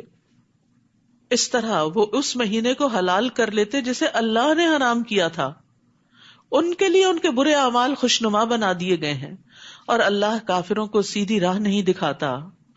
یا ایھا الذین آمنوا، اے ایمان والو تمہیں کیا ہو گیا ہے جب تمہیں کہا جائے کہ اللہ کی راہ میں جہاد کے لیے نکلو تو تم زمین کی طرف بچھ جاتے ہو۔ اب غزوہ تبوک کی طرف اشارہ ہے، 600 میل دور، اور پھر سخت گرمی کا موسم، کھجوروں کے باغ پکے ہوئے، اور سب کو نکلنے کی دعوت دی گئی، یعنی یہ فرض درجے میں حکم تھا، یعنی فرض کفایہ نہیں تھا، لازم فرض تھا۔ تو اب سب کے لیے نکلنے میں مشکل ہوئی۔ کیا تم نے آخرت کے مقابلے میں دنیا کی زندگی کو پسند کر لیا ہے؟ دنیا کی رونقیں اور دنیا کے مال اور اسباب اور گھر اور آرام اور ٹھنڈا سایہ اور پانی اور سکون، بس یہی تمہارا مقصد زندگی بن کے رہ گیا؟ اپنے آرام کو قربان نہیں کرو گے؟ حالانکہ آخرت کے مقابلے میں دنیاوی زندگی کا فائدہ بالکل تھوڑا سا ہے، یہ چند دن کی راحت اور پھر ہمیشہ کی تکلیف۔ تو یہاں پر مسلمانوں کو دنیا کی راحت کو آخرت کی راحت پر مقدم کرنے کی وجہ سے ڈانٹ مل رہی ہے، کیونکہ آخرت کی راحت دنیا کی مشقت کے بغیر حاصل نہیں کی جا سکتی. یاد رکھیے. اور آئندہ آ رہے ہیں دن مشقت والے، دن بھی اور راتیں بھی، کھانا اور نیند اور آرام سب کچھ قربان اللہ کی خاطر. کیا حاصل کرنے کے لیے؟ آخرت کی جنت پانے کے لیے. نبی صلی اللہ علیہ وسلم نے فرمایا، جس نے دنیا طلب کی اس نے اپنی آخرت کو نقصان پہنچایا. دنیا سے مکمل طور پر تو کنارہ کش نہیں ہونا چاہیے، لیکن جہاں دین کا بڑا فائدہ ہو وہاں سے پیچھے بھی نہیں رہنا چاہیے. یعنی بعض اوقات دونوں چیزیں ساتھ ساتھ چل رہی ہوتی. کبھی ایسا بھی ہوتا ہے کہ ایک کو کمپرومائز کرنا پڑتا ہے، دین کو پیچھے چھوڑ دیتے ہیں لوگ، دنیا آگے کر لیتے. نہیں، دین کو پیچھے نہیں چھوڑنا. جس نے دنیا طلب کی اس نے اپنی آخرت کو نقصان پہنچایا، اور جس نے آخرت کا مطالبہ کیا، آخرت کی چاہت کی، اس نے اپنی دنیا کو نقصان دیا. کہیں نہ کہیں اس کی دنیا کو نقصان ہوگا. بس تم باقی رہنے والی آخرت کی خاطر فنا ہونے والی دنیا کا نقصان ہونے دو، کوئی بات نہیں. اگر ہو بھی گیا تو آخرت میں ایک ایک چیز کا بدلہ مل جائے گا. اگر تم نہ نکلو گے تو اللہ تمہیں دردناک سزا دے گا، اور تمہارے علاوہ دوسرے لوگ لے آئے گا، اور تم ان کا کچھ بگاڑ نہ سکو گے. اور اللہ ہر چیز پر قادر ہے. یعنی اگر تم دین کی خدمت نہیں کرو گے تو اللہ تعالیٰ یہ کام کسی اور سے لے لے گا. یہ چیز دل کو کتنی تکلیف دیتی ہے. نہیں، اللہ تعالیٰ ہمیں آپ کے لیے، اللہ تعالیٰ ہم سے کام لیں، ہماری جگہ کسی اور کو بدل کر نہ لائیں. اگر تم اس نبی کی مدد نہ کرو گے تو اس سے پہلے اللہ نے اس کی مدد کی جب کافروں نے اسے مکہ سے نکال دیا تھا. یعنی مدینہ میں اب مشکل ترین حالات تھے. جنگ تبوک جو تھی بہت بڑا امتحان تھی. تو یہاں وارننگ دی جا رہی ہے، اگر تم اس جنگ میں نہیں نکلو گے، نبی کا ساتھ نہیں دو گے، رومیوں کے مقابلے میں نہیں جاؤ گے، تو اللہ نے تو اپنے نبی کی مدد اس وقت بھی کی تھی جب کفار نے اسے مکہ سے نکال دی. ہجرت کا موقع یاد کریں، جبکہ وہ دونوں غار میں تھے. دوسرا کون تھا؟ حضرت ابو بکر. اور وہ دو میں سے دوسرا تھا، اور اپنے ساتھی سے کہہ رہا تھا، غم نہ کرو، اللہ ہمارے ساتھ ہے. سبحان اللہ، دشمن سر پہ پہنچا ہوا ہے اور اتنا توکل اللہ پہ، فکر نہیں کرو، غم نہیں کرو. حضرت ابو بکر کا ایمان بھی بہت بڑا تھا، لیکن پھر بھی نبی صلی اللہ علیہ وسلم ان کو تسلی دے رہے ہیں کیونکہ انسان تھے نا ابو بکر. اور پھر آپ دیکھیے کہ وتواصوا بالحق وتواصوا بالصبر ہر لیول پہ کرنے کی ضرورت ہوتی. ہم بعض اوقات اپنے بزرگوں کو، بڑوں کو، علماء کو، دین کی طرف بلانے والوں کو کسی مشکل وقت میں چھوڑ دیتے، ان کو تو سب کچھ پتا ہے، یہ تو خود ہی سمجھ جائیں گے. نہیں، وہ بھی بھولنے والے ہوتے ہیں. بعض اوقات سکھانے والے، پڑھانے والے جن کو پڑھاتے ہیں وہ زیادہ یاد رکھتے ہیں، اور مشکل وقت میں ان کو سبق زیادہ یاد آتا ہے کہ ہمارے دین کا حکم کیا ہے. تو اس لیے ہمارے دین نے ایک بڑا خوبصورت اصول دے دیا ہمیں کامیاب ہونے کے لیے اور نقصان سے بچنے کے لیے. وتواصوا بالحق وتواصوا بالصبر. جب کوئی پھسلنے لگے، جب کوئی گھبرانے لگے تو اس کو تھام لو، اس کو تسلی دو. لا تحزن، ڈونٹ بی سیڈ، غم نہیں کرو، ان اللہ معنا، اللہ ہمارے ساتھ ہے. پھر اللہ تعالیٰ نے اس پر اپنی طرف سے سکون قلب نازل کیا، دل کو ٹھہرا دیا، اور ایسے لشکروں سے اس کی مدد کی جو تمہیں نظر نہیں آتے تھے. اب دوسری بار یہ بات ہو رہی ہے اللہ تعالیٰ کس طرح مدد کرتا ہے. اگر آپ اللہ کے لیے خالص ہو جائیں تو اللہ تعالیٰ خود آپ کی حفاظت کرتا ہے. اور کافروں کے بول کو سرنگوں کر دیا. وہ جو آپ کو پکڑنے پہ سارے ایکا کر چکے تھے اور مارنے پہ تلے ہوئے تھے، وہ سب ذلیل و خوار ہوئے. اور بول تو اللہ ہی کا بالا ہے، اور اللہ ہر چیز پر غالب اور حکمت والا ہے. تو اس آیت سے حضرت ابو بکر رضی اللہ عنہ کی فضیلت بھی ثابت ہوتی ہے. حضرت ابو بکر جو تھے ان کے دین پر بڑے احسانات تھے.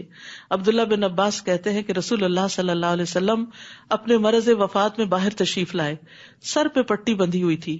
آپ ممبر پہ بیٹھے، اللہ کی حمد و ثنا کی اور فرمایا، کوئی شخص بھی ایسا نہیں جس نے ابو بکر بن قحافہ سے زیادہ مجھ پر اپنی جان و مال کے ذریعے احسان کیا ہو. اور اگر میں کسی کو لوگوں میں سے خلیل بناتا تو ابو بکر کو بناتا، لیکن اسلام کی دوستی سب سے افضل ہے. میری طرف سے ابو بکر کی کھڑکی چھوڑ کر اس مسجد کی تمام کھڑکیاں بند کر دی جائیں.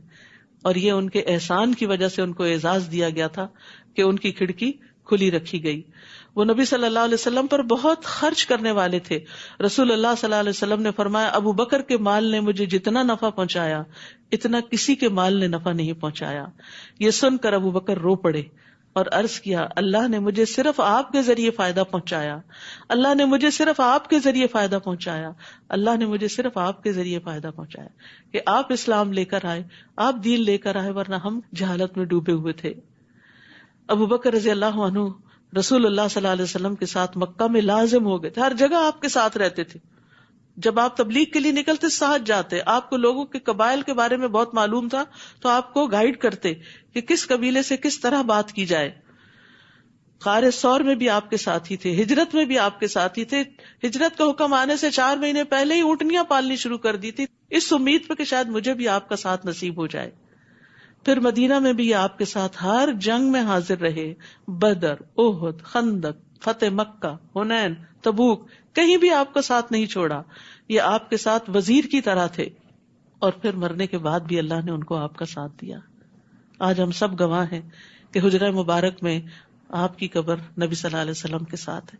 اس سے بڑا کسی کا مقام کیا ہو سکتا ہے کہ اس کو مرنے کے بعد اتنی اچھی عاقبت نصیب ہو اور اتنا اچھا ساتھ نصیب ہو، کیونکہ دنیا میں انہوں نے سخت ترین حالات میں آپ کا ساتھ دیا تھا۔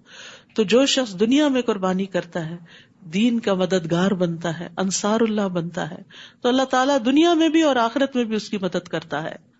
اور پھر یہاں لا تحزن، غم نہ کرو۔ غم جو ہے یہ انسان کی صلاحیتوں کو کھا جانے والا ہوتا ہے، اس لیے حد الوسع کوشش کرنی چاہیے کہ غم اور ڈپریشن سے انسان باہر نکلے، اس کے لیے دوا بھی کھائے، دعا بھی کرے، کوششیں بھی کرے، ہر طرح کی محنت کرے، اور دعاؤں میں خصوصی یہ دعا اللہم انی اعوذ بک من الہم والحزن والعجز والکسل والبخل والجبن وضلع الدین وغلبۃ الرجال، اتنی جامع دعا ہے یہ۔ اے اللہ میں تیری پناہ مانگتا ہوں دکھ سے، غم سے، عاجزی سے، سستی سے، بخل سے، بزدلی سے، قرضداری کے بوجھ سے، اور ظالم کے اپنے اوپر غلبے سے۔ اور غم کے وقت اللہ ہی کو پکارنا چاہیے۔ نبی صلی اللہ علیہ وسلم پر پریشانی آتی تو آپ لا الہ الا اللہ العظیم الحلیم، لا الہ الا اللہ رب العرش العظیم، لا الہ الا اللہ رب السماوات ورب الارض ورب العرش الکریم پڑھا کرتے تھے۔ یہ دعائیں یہاں ایاک نستعین کتاب جو ہے اس کے اندر موجود ہے، اور الگ کارڈز کی شکل میں بھی موجود ہیں۔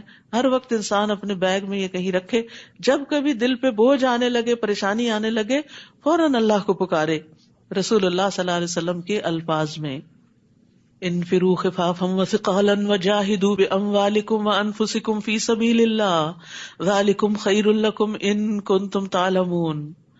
ہلکے بھی نکلو اور بوجھل بھی نکلو، آسانی یا مشکل ہے نکلو۔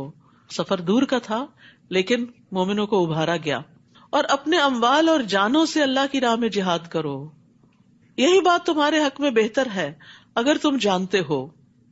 تو اس آیت سے پتہ چلتا ہے کہ مال کے ساتھ جہاد کرنا نفس کے ساتھ جہاد کرنے سے زیادہ مقدم، یعنی دین کی سپورٹ میں اپنا مال نکالتے رہنا۔ یہ نہیں کہ کسی ایک دن نکال دیا کا کافی ہو گیا، ہر روز کچھ نہ کچھ نکالا کریں، جب جب موقع ہو نکالتے چلے جایا کریں تاکہ اللہ کے دین کو قوت حاصل ہو۔ تو یہاں اللہ سبحانہ وتعالیٰ نے دونوں کا ذکر کر دیا۔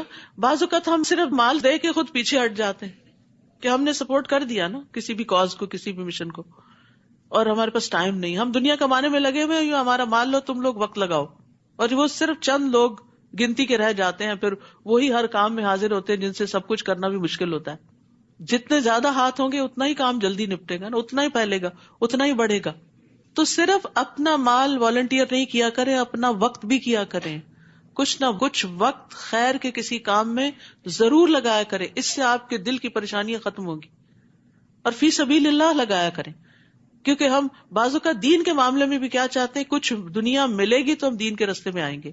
ٹھیک ہے، اگر آپ سارا کچھ چھوڑ کر صرف یہی کر رہے ہیں تو آپ کا کچھ حق بنتا ہے، مسلمانوں کو بھی غنیمت میں سے ملتا تھا، لیکن اگر اللہ نے آپ کو دوسرے وسائل سے بہت کچھ دیا ہوا ہو تو مال اور جان دونوں اس راستے میں لگائے اونچے درجے پانے کے لیے۔ لو کان اردا قریبا وسفرا قاصدا، اگر دنیاوی فائدہ قریب نظر آتا اور سفر بھی واجبی سا ہوتا، یعنی 600-700 میل دور نہ جانا ہوتا، تو یہ منافق آپ کے ساتھ ہو لیتے، یہ بھی چل پڑتے کہ کچھ حاصل ہوگا، غنیمت ملے گی، کچھ لوٹ کر آئیں گے۔ مگر یہ مسافت انہیں کٹھن معلوم ہوئی تو لگے اللہ کی قسمیں کھانے، اگر ہم تمہارے ساتھ نکل سکتے تو ضرور نکلتے۔ بہانے کرنے لگے، قسمیں کھا کے اپنے عذر بتانے لگے۔ یہ لوگ اپنے آپ ہی کو ہلاک کر رہے ہیں. ایسی قسموں سے اللہ نہیں مطمئن ہوتا، اور اللہ خوب جانتا ہے کہ یہ لوگ یقیناً جھوٹے ہیں. اے نبی، اللہ آپ کو معاف کر دے، آپ نے انہیں کیوں پیچھے رہنے کی اجازت دی؟ حتیٰ کہ آپ پہ یہ واضح ہو جاتا کہ ان میں سے سچے کون ہیں اور جھوٹے کون. کیونکہ مومن تو چاہتے نہ چاہتے تیار ہو گئے، لیکن جو منافق تھے انہوں نے کوئی نہ کوئی بہانہ کر کے چھٹی لے لی. وہ آ کر اپنا کوئی عذر بیان کرتے تو نبی صلی اللہ علیہ وسلم دوسری طرف بازو کا منہ بھی کر لیتے اور کہتے ٹھیک ہے نہیں جاؤ، تمہاری مجبوری ہے. انسسٹ نہیں کرتے تھے. تو اللہ تعالیٰ فرما رہے کہ نہیں، ان کو چھٹی نہیں دی جانی چاہیے تھی. پھر پتہ چل جاتا کہ یہ کتنے مخلص لوگ ہیں. اور یہاں پر آپ دیکھیے کہ آپ کو تھوڑی سی تنبیہ کی جا رہی ہے، لیکن پہلے عفا اللہ عنک، کتنا پیارا انداز ہے. اللہ سبحانہ وتعالیٰ نبی صلی اللہ علیہ وسلم کو کس طرح مخاطب کر کے ایک حکم دے رہے ہیں. جب کسی کو کچھ ذرا سی نصیحت کرنی ہو جو آپ کو اندازہ ہو کہ وہ اس کو اچھی نہیں لگے گی، تو پہلے اس کی خوبیوں کا ذکر کریں، پہلے اس کو دعا دیں، پہلے اس سے ہمدردی ظاہر کریں. اچھا، ہم میں سے بعض لوگ بڑی غلطی کرتے ہیں. میں ایک بات کہوں گی، آپ مائنڈ نہ کرنا، لا حول ولا، پہلے ہی ایک تیر برسا دیتے ہیں. بندہ خوف زدہ ہو جاتا ہے، اللہ رحم کرے، پتہ نہیں کون سا پہاڑ ٹوٹنے لگا ہے، اور ساری توجہ اس پہ چلی جاتی ہے، اور وہ جو نصیحت کرنی ہوتی ہے ادھر دھیان کم ہی جاتا ہے، اور آپ کی بات افیکٹو ہی نہیں رہتی. قرآن یہ حکمت سکھاتا ہے. یہاں سے یہ سیکھیں، اگر آپ نے اپنے بچے کو بھی گھر سے شروع کرے، مشکل سے مشکل کام کہنا تو پہلے اس کی تعریف کریں، اس کا حوصلہ بڑھائیں، اسے کہیں کہ ماشاءاللہ فلاں جگہ فلاں وقت میں تم نے یہ کمال کر دکھایا، تو مجھے تم سے امید ہے کہ تم یہ کام بھی کر جاؤ گے، کیا خیال ہے، چلو یہ کرتے ہیں بس. اور وہ خوش ہو کے شروع ہو جائیں گے. لیکن ہم کہتے ہیں نکمے ہو، کچھ نہیں کیا، اب بھی تم سے کوئی توقع نہیں، لیکن یہ کہ کرنا ہی پڑے گا تمہیں. ایسے نہیں ہوتا. ہم اپنی بات خود ہی گنوا دیتے یا پیچھے ہی پڑ جاتے ہیں، اور دوسرے کو سوچنے کا بھی موقع نہیں دیتے. تو جب مشکل ڈالنی ہو کسی پہ، پہلے آسانی سے بات کریں، پہلے ذہنی طور پہ تیار کریں. جب گراؤنڈ پریپیئر ہوتا ہے، زمین کو نرم کر لیا جاتا ہے، تو ہر طرح کا بیج قبول ہو جاتا ہے. اور پھر تھوڑا تھوڑا پانی بھی ڈالتے رہیں تاکہ وہ زمین نرم ہی رہے، پودا اگ سکے. ہم کیا کرتے ہیں، ایک دفعہ تعریف کی، اس کے بعد بھول گئے، اور اس کے بعد ڈانٹ ڈپٹ، پھر کام نہیں کیا. نہیں، پھر یاد دہانی بھی کرائیں کہ وہ جو کام تھا اس کا کیا بنا، کتنا ہوا. چلیں، اگر کوئی مشکل ہے تو مل کے سوچتے ہیں اور کرتے ہیں. تو اس طریقے سے راہیں ہموار ہو جایا کرتی ہیں. جو لوگ اللہ پر اور آخرت کے دن پر ایمان رکھتے ہیں، وہ آپ سے ایسی رخصت نہیں مانگتے کہ انہیں اپنے اموال اور جانوں سے جہاد کرنے سے معاف رکھا جائے.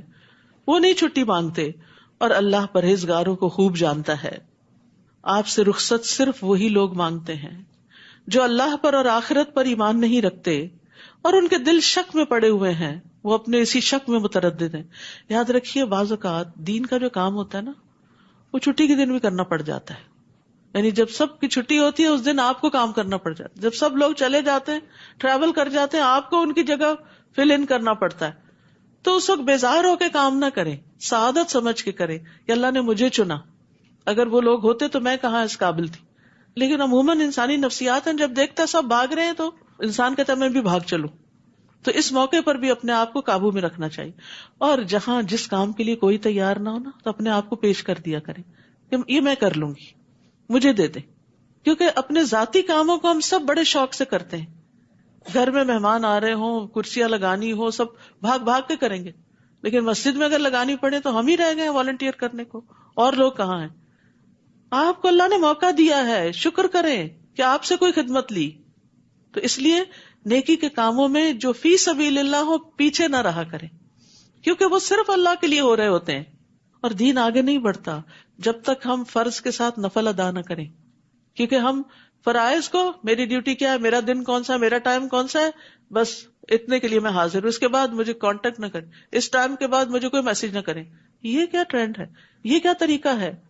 بعض اوقات ایمرجنسیز بھی ہوتی ہیں، ہر کام صرف وقت کے اندر پورا نہیں ہوتا. اور کتنا ہی وقت ایسا ہوتا ہے جب ہم کوئی کام بھی نہیں کر رہے ہوتے، اس وقت کا ہی کفارہ ادا کر دیں کہ جب آپ اس ٹائم کی پیمنٹ لے رہے تھے اور آپ کے پاس کوئی کام نہیں تھا، اور اب آپ سے آفٹر آور کوئی کام کرنے کو کہا جا رہا ہے، تو اس میں کر کے اپنی اس وقت کا بھی کفارہ دے دیں.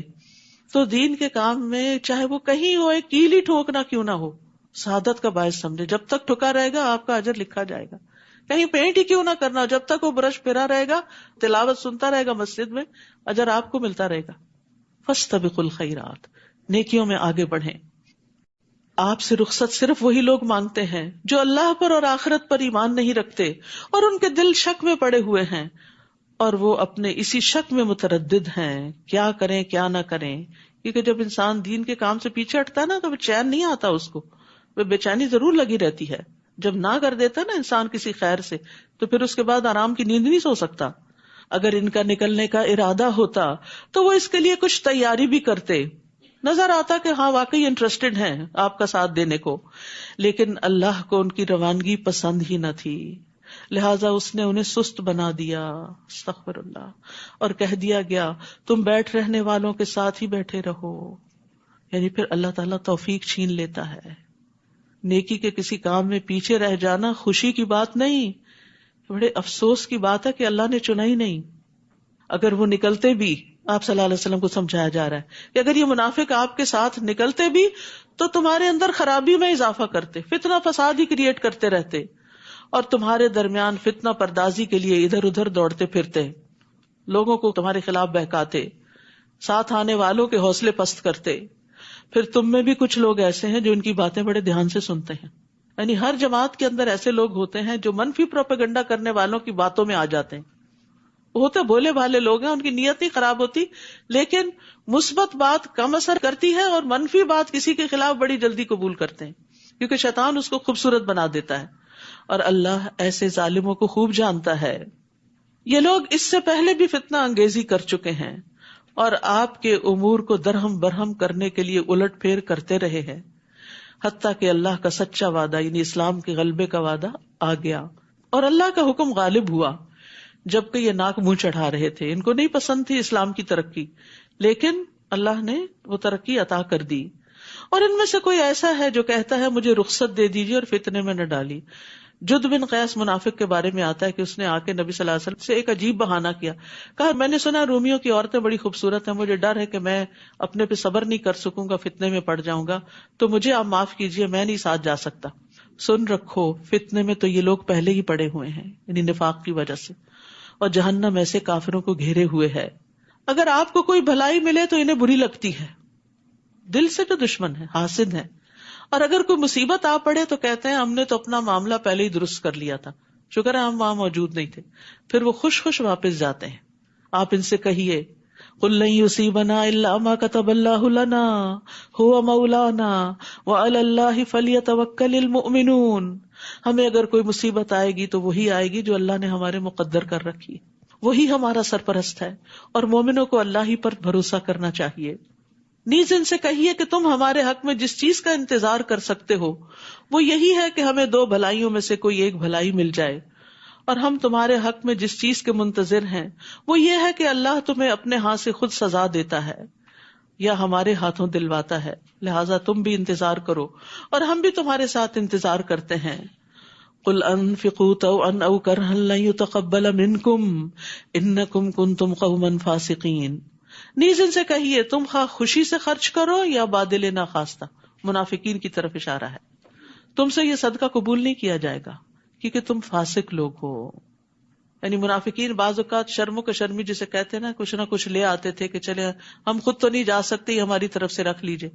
ایسی بددلی کے ساتھ دینے سے صدقہ قبول نہیں ہوتا. صدقہ وہ قبول ہوتا ہے جو دل کی خوشی کے ساتھ دیا جائے, اللہ کی رضا کے لیے دیا جائے. ان سے ان کے نفقات قبول نہ ہونے کی وجہ صرف یہ ہے کہ انہوں نے اللہ اور اس کے رسول کا انکار کیا, اور اگر نماز کو آتے ہیں تو ڈھیلے ڈھالے, اور اگر کچھ خرچ کرتے ہیں تو بادل ناخواستہ ہی خرچ کرتے ہیں. تو سستی کے مارے پڑی ہوئی نمازیں اور بددلی سے دیے ہوئے صدقات اللہ کو نہیں چاہیے. اپنی دنیا کے لیے تو خوشی سے بھاگتے اور اللہ کی طرف آنے میں کتراتے ہو, اللہ کو ایسے لوگ نہیں چاہیے. نبی صلی اللہ علیہ وسلم کا طریقہ کیا تھا؟ دنیا کے سارے کام چھوڑ کے فوراً نماز کے لیے اٹھتے تھے. اسود کہتے ہیں میں نے عائشہ رضی اللہ عنہا سے پوچھا نبی صلی اللہ علیہ وسلم اپنے گھر میں کیا کرتے تھے؟ انہوں نے کہا آپ اپنے گھر کے کام کاج کرتے تھے, گھر والوں کی خدمت کرتے تھے. سبحان اللہ, باہر کے سارے بڑے بڑے کام انجام دے کر گھر آ کر بھی چین سے نہیں بیٹھتے تھے, پھر گھر والوں کے کام کرتے.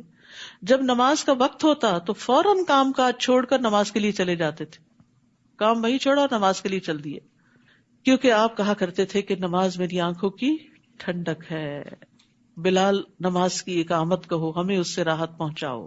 مومن کے لیے نماز سکون اور تسلی کا باعث ہے, لیکن منافق کے لیے بڑی بھاری ہے. ان لوگوں کے مال اور اولاد آپ کو تعجب میں نہ ڈالیں. انسان جب دیکھتا ہے کہ جو لوگ دنیا کے لیے محنت کر رہے ہیں وہ کہاں سے کہاں پہنچ گئے اور ہم دین کی خدمت کرتے کرتے پیچھے رہ گئے ہیں, تو اس پر حیران نہ ہو. اللہ تو یہ چاہتا ہے کہ انہی چیزوں کے ذریعے انہیں دنیا کی زندگی میں سزا دے. یہی کامیاب اولاد جو ہے پھر ماں باپ کو پلٹ کے پوچھتی بھی نہیں, اور جب ان کی جان نکلے تو اس وقت یہ کافر ہی ہوں. تو کافروں کے لیے مال اور اولاد دنیا میں بھی فتنے اور آزمائش کا ذریعہ ہیں, لیکن اس کے برعکس مومن, ان کے لیے مال اور اولاد صدقہ جاریہ بنتے ہیں. وہ اللہ کی قسم کھا کر کہتے ہیں ہم تمہیں میں سے ہیں, ہم تو تمہارے ہیں. محبت کے دعوے کرتے ہیں حالانکہ وہ ہرگز تم میں سے نہیں, بلکہ یہ ڈرپوک لوگ ہیں, تم سے ڈرتے ہیں اس لیے تم سے ایسی باتیں کرتے ہیں. اگر یہ کوئی پناہ کی جگہ پالے یا غار یا سر چھپانے کی جگہ, تو یہ تیزی سے دوڑتے ہوئے وہاں جا چھپے ہیں, پناہ لے لیں. اور ان میں سے کوئی ایسا ہے جو صدقات کی تقسیم میں آپ پر الزام لگاتا ہے, اگر انہیں کچھ مل جائے تو خوش ہو جاتے ہیں, اور اگر نہ ملے تو فوراً ناراض ہو جاتے ہیں. تو منافقین دراصل وہ لوگ ہیں جو دنیاوی اغراض کی وجہ سے خوش یا ناخوش ہوتے ہیں, ملے تو خوش, نہ ملے تو ناراض. نبی صلی اللہ علیہ وسلم نے فرمایا دینار اور درہم کا بندہ اور چادر کا بندہ ہلاک ہو جائے, اگر اسے دیا جائے تو راضی ہوتا ہے, نہ دیا جائے تو ناراض ہو جاتا ہے. ہلاک ہو جائے اور سر نگوں ہو جائے, جب اس کو کانٹا چبھے تو کوئی نہ نکالے. بد دعا دی آپ نے ایک طرح سے. ایسے لوگ جو صرف مفاد پرست ہیں, جو صرف مطلبی ہیں, تو ان کو ان کی کسی کوشش کا کوئی فائدہ نہیں ہوتا. پھر اللہ تعالیٰ ان کے نیتوں اور ارادوں کو خوب جانتا ہوتا ہے. کیا ہی اچھا ہوتا اگر وہ اس پر راضی ہو جاتے جو اللہ اور اس کے رسول نے انہیں دیا تھا, اور کہتے کہ اللہ ہمارے لیے کافی ہے, اللہ ہمیں اپنے فضل سے بہت کچھ دے گا, اور اس کا رسول بھی, ہم اللہ کی طرف ہی رغبت رکھتے ہیں. انما الصدقات للفقراء والمساکین. صدقات, یہ صدقات واجبہ کی بات ہے. زکوٰۃ کی تقسیم کے مصارف بتائے جا رہے ہیں کہ زکوٰۃ کس کو دی جانی چاہیے. وہ تو دراصل فقیروں, جن کے پاس کچھ بھی نہیں, مسکینوں ہیں لیکن پورا نہیں پڑتا, اور ان کارندوں کے لیے, ورکرز کے لیے جو اس کی وصولی پر مقرر ہیں, زکوٰۃ کا حساب کتاب کرتے ہیں.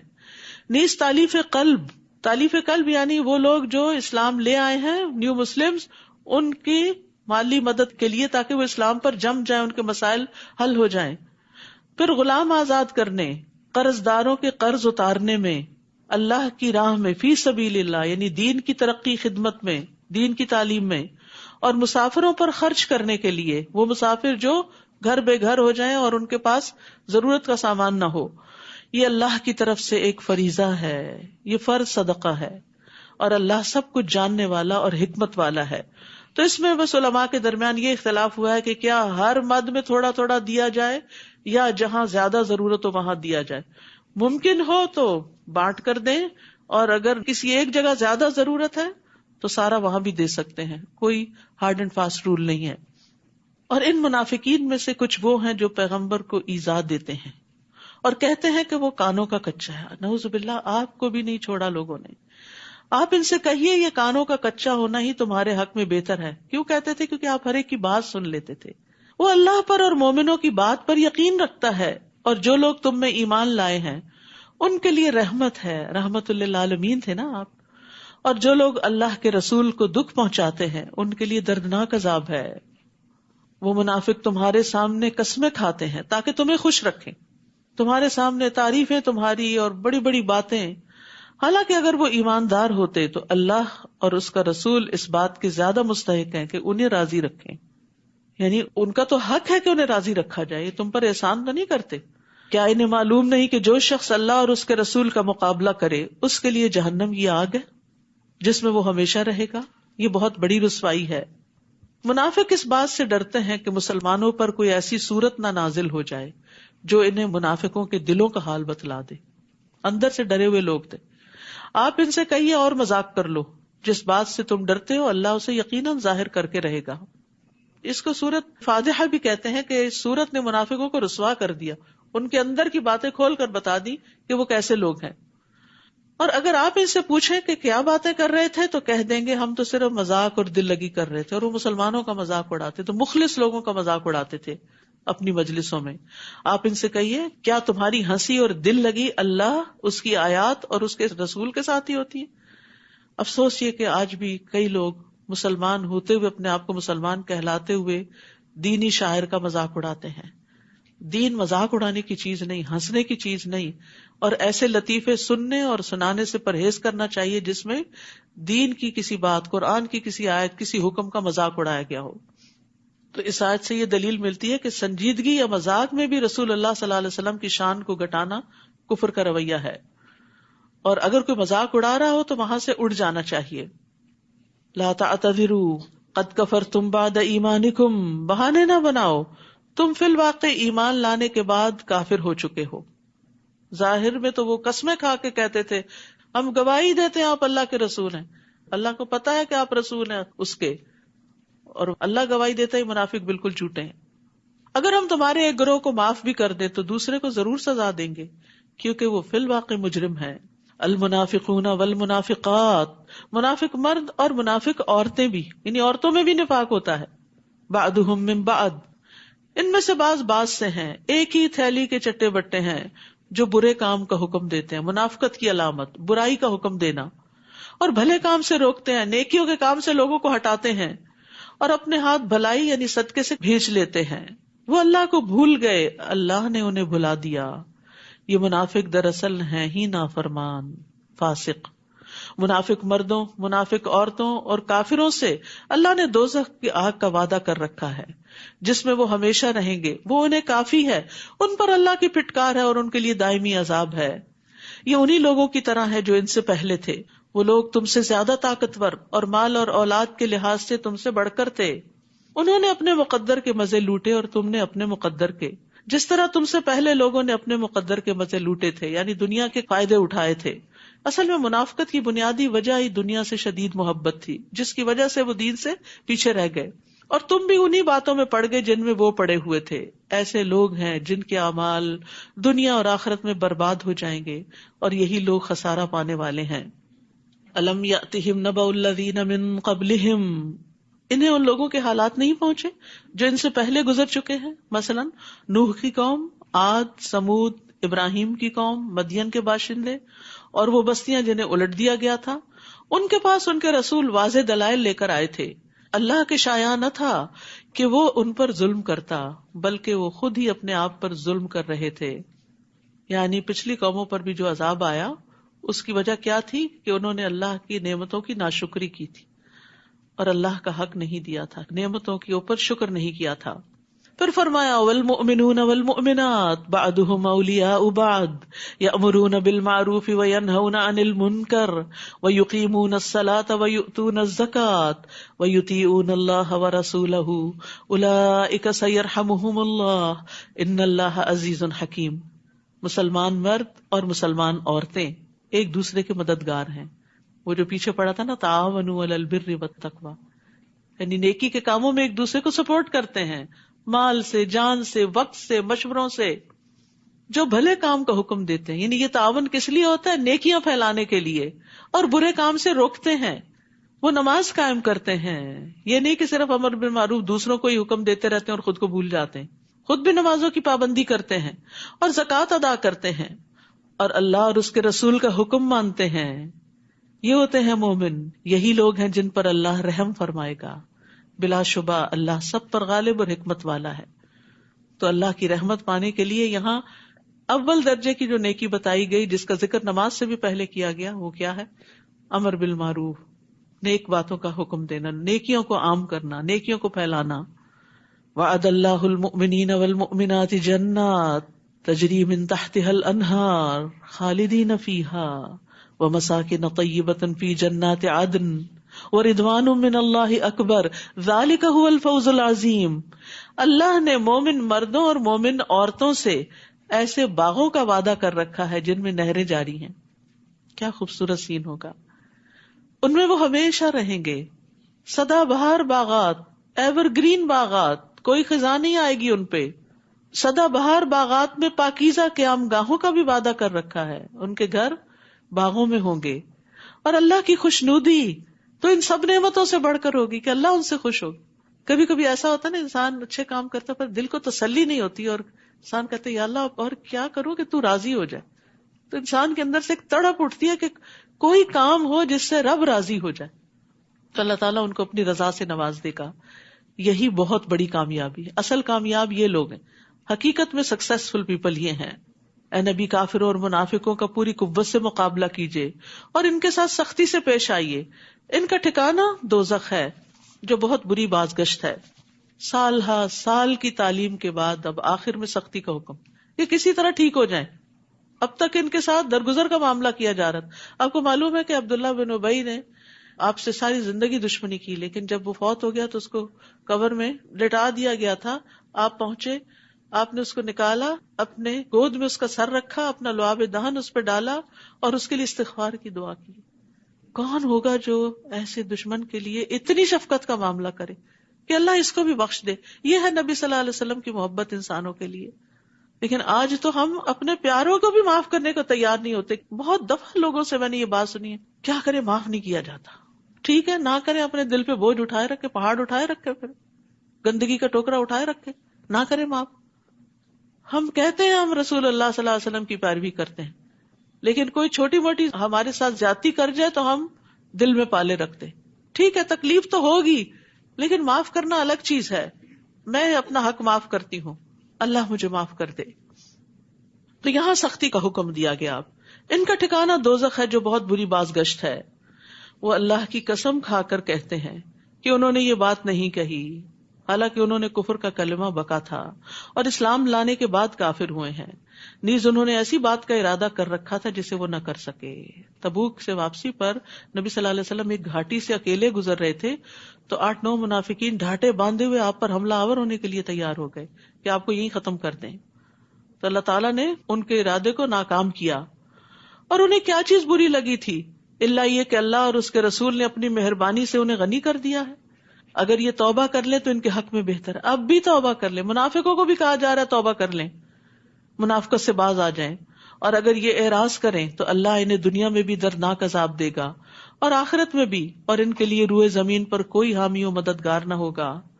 اور ان میں سے کچھ ایسے ہیں جنہوں نے اللہ سے عہد کیا تھا کہ اگر اللہ ہمیں اپنی مہربانی سے مال و دولت عطا کرے گا تو ہم ضرور صدقہ کریں گے اور نیک بندے بن جائیں گے. پھر جب اللہ نے اپنی مہربانی سے مال عطا کر دیا تو بخل کرنے لگے اور کمال بے اعتنائی سے اپنے عہد سے پھر گئے. استغفر اللہ. یہ آج بھی کئی لوگوں کا شعار ہوتا ہے. منتیں مانتے ہیں، دعائیں کرتے ہیں، یہ کام ہو جائے تو ہم اتنا اتنا صدقہ کریں گے، اتنا اتنا نیکی کا کام کریں گے. جب ہو جاتا ہے تو سب کچھ بھول جاتے ہیں. یاد رکھیے اللہ سے کیے ہوئے وعدے اور کمٹمنٹس بھلانی نہیں چاہیے. یہ منافقوں کی صفت ہوتی ہے. جب انہوں نے وعدوں کی خلاف ورزی کی جس کے نتیجے میں اللہ نے ان کے دلوں میں اس دن تک کے لیے نفاق ڈال دیا جس دن وہ اس سے ملیں گے، جس کی وجہ یہ ہے کہ انہوں نے اللہ سے جو وعدہ کیا تھا اس کی خلاف ورزی کی، اور اس لیے بھی کہ وہ جھوٹ بولا کرتے تھے. کیا انہیں معلوم نہیں کہ اللہ ان کے مخفی راز اور سرگوشیوں تک کو جانتا ہے، اور یہ بھی کہ اللہ غیب کی سب باتوں کو خوب جانتا ہے.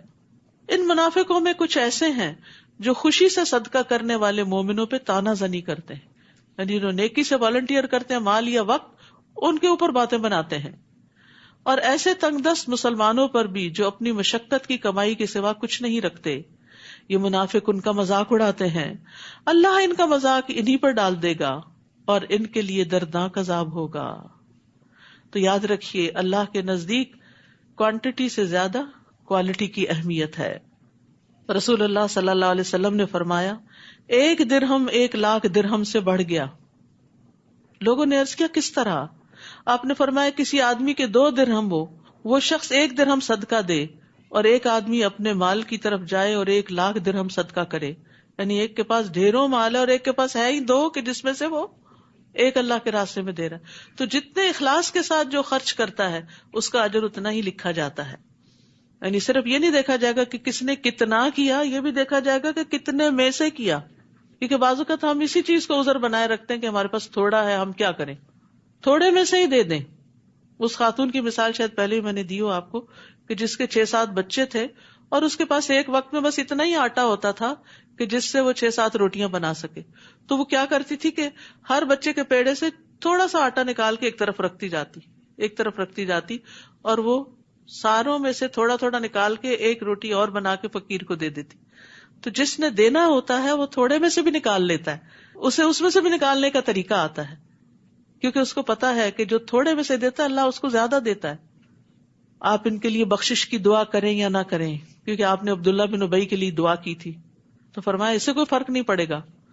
اگر آپ ان کے لیے 70 مرتبہ بھی دعائیں مغفرت کریں تو اللہ انہیں معاف نہیں کرے گا. تو آپ نے فرمایا تھا میں 70 سے زیادہ دفعہ کر دوں گا. یہ تھی آپ کی مہربانی. کیوں نہیں معاف کرے گا اللہ ان کو؟ یہ بظاہر مسلمان تھے. وجہ یہ ہے کہ ان لوگوں نے اللہ اور اس کے رسول کا انکار کیا، اور ایسے فاسق لوگوں کو اللہ سیدھی راہ نہیں دکھاتا. پیچھے رہ جانے والے منافق اللہ کے رسول کا ساتھ نہ دینے اور پیچھے گھر بیٹھ رہنے پر خوش ہیں. انہوں نے یہ پسند نہ کیا کہ اپنے اموال اور جانوں سے اللہ کی راہ میں جہاد کریں، اور دوسروں سے کہنے لگے کہ ایسی گرمی میں مت نکلو. یعنی جو لوگ جنگ تبوک کے لیے جا رہے تھے ان کو بھی روک رہے تھے. آپ ان سے کہیے دوزخ کی آگ اس سے بہت زیادہ گرم ہے. کاش یہ لوگ کچھ سمجھتے ہوتے کہ آج کی مشقت کل کی گرمی کو ٹھنڈا کرنے والی، لیکن آج اگر اللہ کے راستے میں رکاوٹیں ڈالیں گے تو کل کی پکڑ بڑی سخت ہے. اور جہنم کی گرمی دنیا کی گرمی سے کس طرح زیادہ ہے؟ نبی صلی اللہ علیہ وسلم نے فرمایا تمہاری دنیا کی آگ جہنم کی آگ کے مقابلے میں 70واں حصہ ہے. یعنی تمام 69 اجزاء کی گرمی اس دنیا والی آگ کی گرمی سے 69 ٹائم زیادہ ہے. یعنی 1 out of 70. یعنی دنیا کی آگ جہنم کی آگ کا 70واں حصہ ہے، اور اس کو سمندر کے پانی سے 2 مرتبہ ٹھنڈا کیا گیا. اگر ایسا نہ ہوتا تو اللہ اس میں کسی کا کوئی فائدہ نہ رکھتا. یعنی پھر دنیا کی آگ ہم استعمال نہیں کر سکتے تھے، وہ اتنی شدید ہوتی کہ اس پہ کچھ نہ پک سکتا. تو ٹھنڈی کر کے دی گئی ہمیں اس مناسب انداز کی کہ جس سے ہم اپنے کام کاج کر سکیں. یہ بھی ایک نعمت ہے. انہیں چاہیے کہ ہنسیں کم اور روئیں زیادہ، یعنی اپنی منافقت اور اپنے گناہوں پر. یہ جو کچھ کر رہے ہیں اس کا بدلہ یہی ہے. ویسے بھی انسان کو بہت زیادہ ہنسنا اور کہکے لگانا وہ اس کے ایمان کو کمزور کر دیتا ہے، کیونکہ غفلت میں لے جاتا ہے. آپ نے فرمایا زیادہ مت ہنسو، کیونکہ زیادہ ہنسنے سے دل مردہ ہو جاتا ہے. اس کا مطلب نہیں منہ بسور کے رکھو. نبی صلی اللہ علیہ وسلم سے زیادہ کوئی مسکرانے والا نہیں تھا. یعنی کہکے لگانا اور صرف غفلت میں رہنا یہ پسندیدہ نہیں.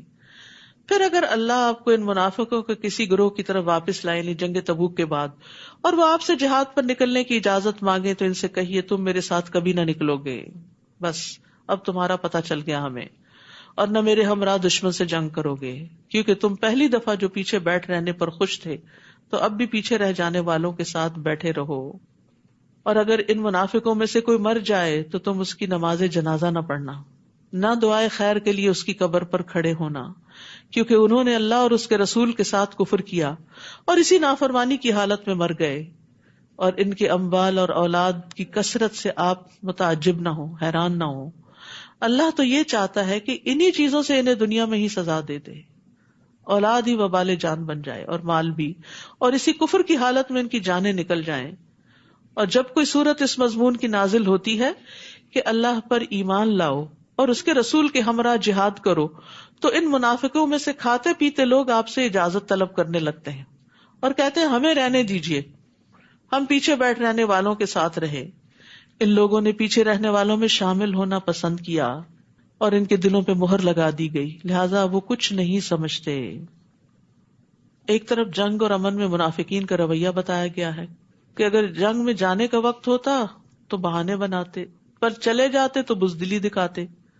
امن کا زمانہ ہوتا تو بڑھ چڑھ کے باتیں کرتے کہ ہم تمہارے ساتھ ہیں، جیسی چاہیے خدمت لیجیے. لیکن جب وقت آتا تو بہانے بنا دیتے اور پیچھے رہنے والوں کے ساتھ پیچھے رہ کے خوش ہوتے، اور اپنی اس غلطی کو وہ سمجھتے بھی نہیں تھے. طبع علی قلوبہم، اللہ نے ان کے دلوں میں مہر لگا دی، اب وہ سمجھتے بھی نہیں کہ وہ غلط کام کر رہے ہیں. لیکن رسول نے اور ان لوگوں نے جو اس کے ساتھ ایمان لائے تھے اپنے مالوں اور جانوں سے جہاد کیا. ساری بھلائیاں انہی لوگوں کے لیے ہیں اور یہی فلاح پانے والے ہیں. ایک طرف منافقین کا رویہ بتایا گیا اور ایک طرف رسول اللہ صلی اللہ علیہ وسلم اور آپ کے ساتھیوں کا. اللہ نے ان کے لیے ایسے باغ تیار کر رکھے ہیں جن میں نہریں بہ رہی ہیں، وہ ان میں ہمیشہ رہیں گے. یہی بہت بڑی کامیابی ہے. اور دیہاتیوں میں سے کچھ بہانہ ساز آ گئے کہ انہیں بھی جہاد سے رخصت دی جائے. یعنی بظاہر مسلمان ہو چکے تھے لیکن کام کے لیے نہیں آنا چاہتے تھے، اللہ کے راستے میں نہیں نکلنا چاہتے تھے. اور وہ لوگ بھی بیٹھ رہے جنہوں نے اللہ اور اس کے رسول سے جھوٹا وعدہ کیا تھا کہ ہم آئندہ نکلیں گے. ان دیہاتیوں میں سے جنہوں نے کفر کا طریقہ اختیار کیا، ان قریب انہیں دردناک سزا ملے گی. تو عبادت کے کام، نیکی کے کام سے بلا عذر کثرت سے اجازت مانگنا اور بہانے بنانا اور کام پہ حاضر نہ ہونا، یہ نفاق کی علامت ہوتی ہے. یعنی خیر سے پیچھے نہیں رہنا چاہیے. ٹھیک ہے، اگر انسان بہت سابقون الاولون میں نہیں تو کچھ نہ کچھ اپنا حصہ اس میں ضرور ڈالے، اور جب زیادہ مشکل حالات ہو تو زیادہ حصہ ڈالے. عام حالات میں چلے کم صحیح، لیکن یہ مشکل وقت تھا جنگ تبوک کا، تو اس میں انہیں پیچھے نہیں رہنا چاہیے تھا. کمزور اور مریض اور وہ لوگ جن کے پاس شرکت جہاد کے لیے خرچ کرنے کو کچھ نہیں، اگر پیچھے رہ جائیں تو کوئی حرج نہیں، ان کو معذور قرار دیا گیا.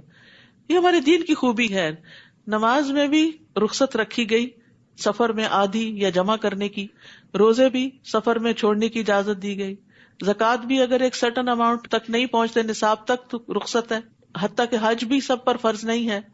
اسی طرح جہاد بھی سب پر فرض نہیں ہے، کیونکہ اگر کسی کے پاس جانے کے لیے وسائل ہی نہیں ہے، ہمت ہی نہیں، طاقت ہی نہیں، بڑھاپا ہے، بیماری ہے، کمزوری ہے، تو ایسے لوگوں کو رخصت ہے. بشرطے کہ ایک شرط، وہ اللہ اور اس کے رسول کے خیر خواہ ہوں، نیت اچھی ہو، دل کی تڑپ موجود ہو. ایسے محسنین پر کوئی الزام نہیں، اور اللہ درگزر کرنے والا اور رحم کرنے والا ہے. تو یہاں سے پتہ چلتا ہے کہ اخلاص نیت کا بڑا فائدہ ہے. آپ صلی اللہ علیہ وسلم نے فرمایا کچھ لوگ مدینہ میں ہمارے پیچھے رہ گئے ہیں، لیکن ہم کسی بھی گھاٹی یا وادی میں چلیں وہ ثواب میں ہمارے ساتھ ہیں، ان کو صرف عذر نے روک رکھا ہے. تو یاد رکھیے دل کی تڑپ بڑے کام آتی ہے. نیکیوں کے لیے ارادے کرتے رہا کریں، نیت کر لیا کریں. نبی صلی اللہ علیہ وسلم نے فرمایا جو شخص حج کے ارادے سے نکلے اور راستے میں موت آ جائے تو اللہ اس کے لیے قیامت کے دن تک حج کرنے والے کا ثواب لکھ دے گا. اسی طرح عمرے کا، اسی طرح جہاد کا. اور نہ ہی ان لوگوں پر کچھ الزام ہے جو آپ کے پاس آئے کہ آپ انہیں سواری دے دیں. آپ نے کہا میرے پاس تمہارے لیے سواری کا کوئی بندوبست نہیں، تو وہ واپس چلے گئے اور اس غم سے ان کی آنکھیں اشک بار تھی، رو رہے تھے کہ ان کے پاس خرچ کرنے کو کچھ نہیں، وہ سواری کا انتظام نہیں کر سکتے، اس لیے وہ پیچھے رہ گئے. تو مخلص صحابہ پیچھے رہنے پہ روتے تھے اور منافقین جانے پہ روتے تھے. تو ہم اپنا بھی جائزہ لیں کہ کسی نیکی کے کام سے محروم ہونے پر ہمیں کبھی رونا آیا؟ الزام تو ان لوگوں پر ہے جو غنی ہونے کے باوجود آپ سے رخصت مانگتے ہیں. انہوں نے پیچھے رہ جانے والیوں کے ساتھ شامل ہونا پسند کیا اور اللہ نے ان کے دلوں پر مہر لگا دی، لہٰذا اب یہ کچھ نہیں جانتے.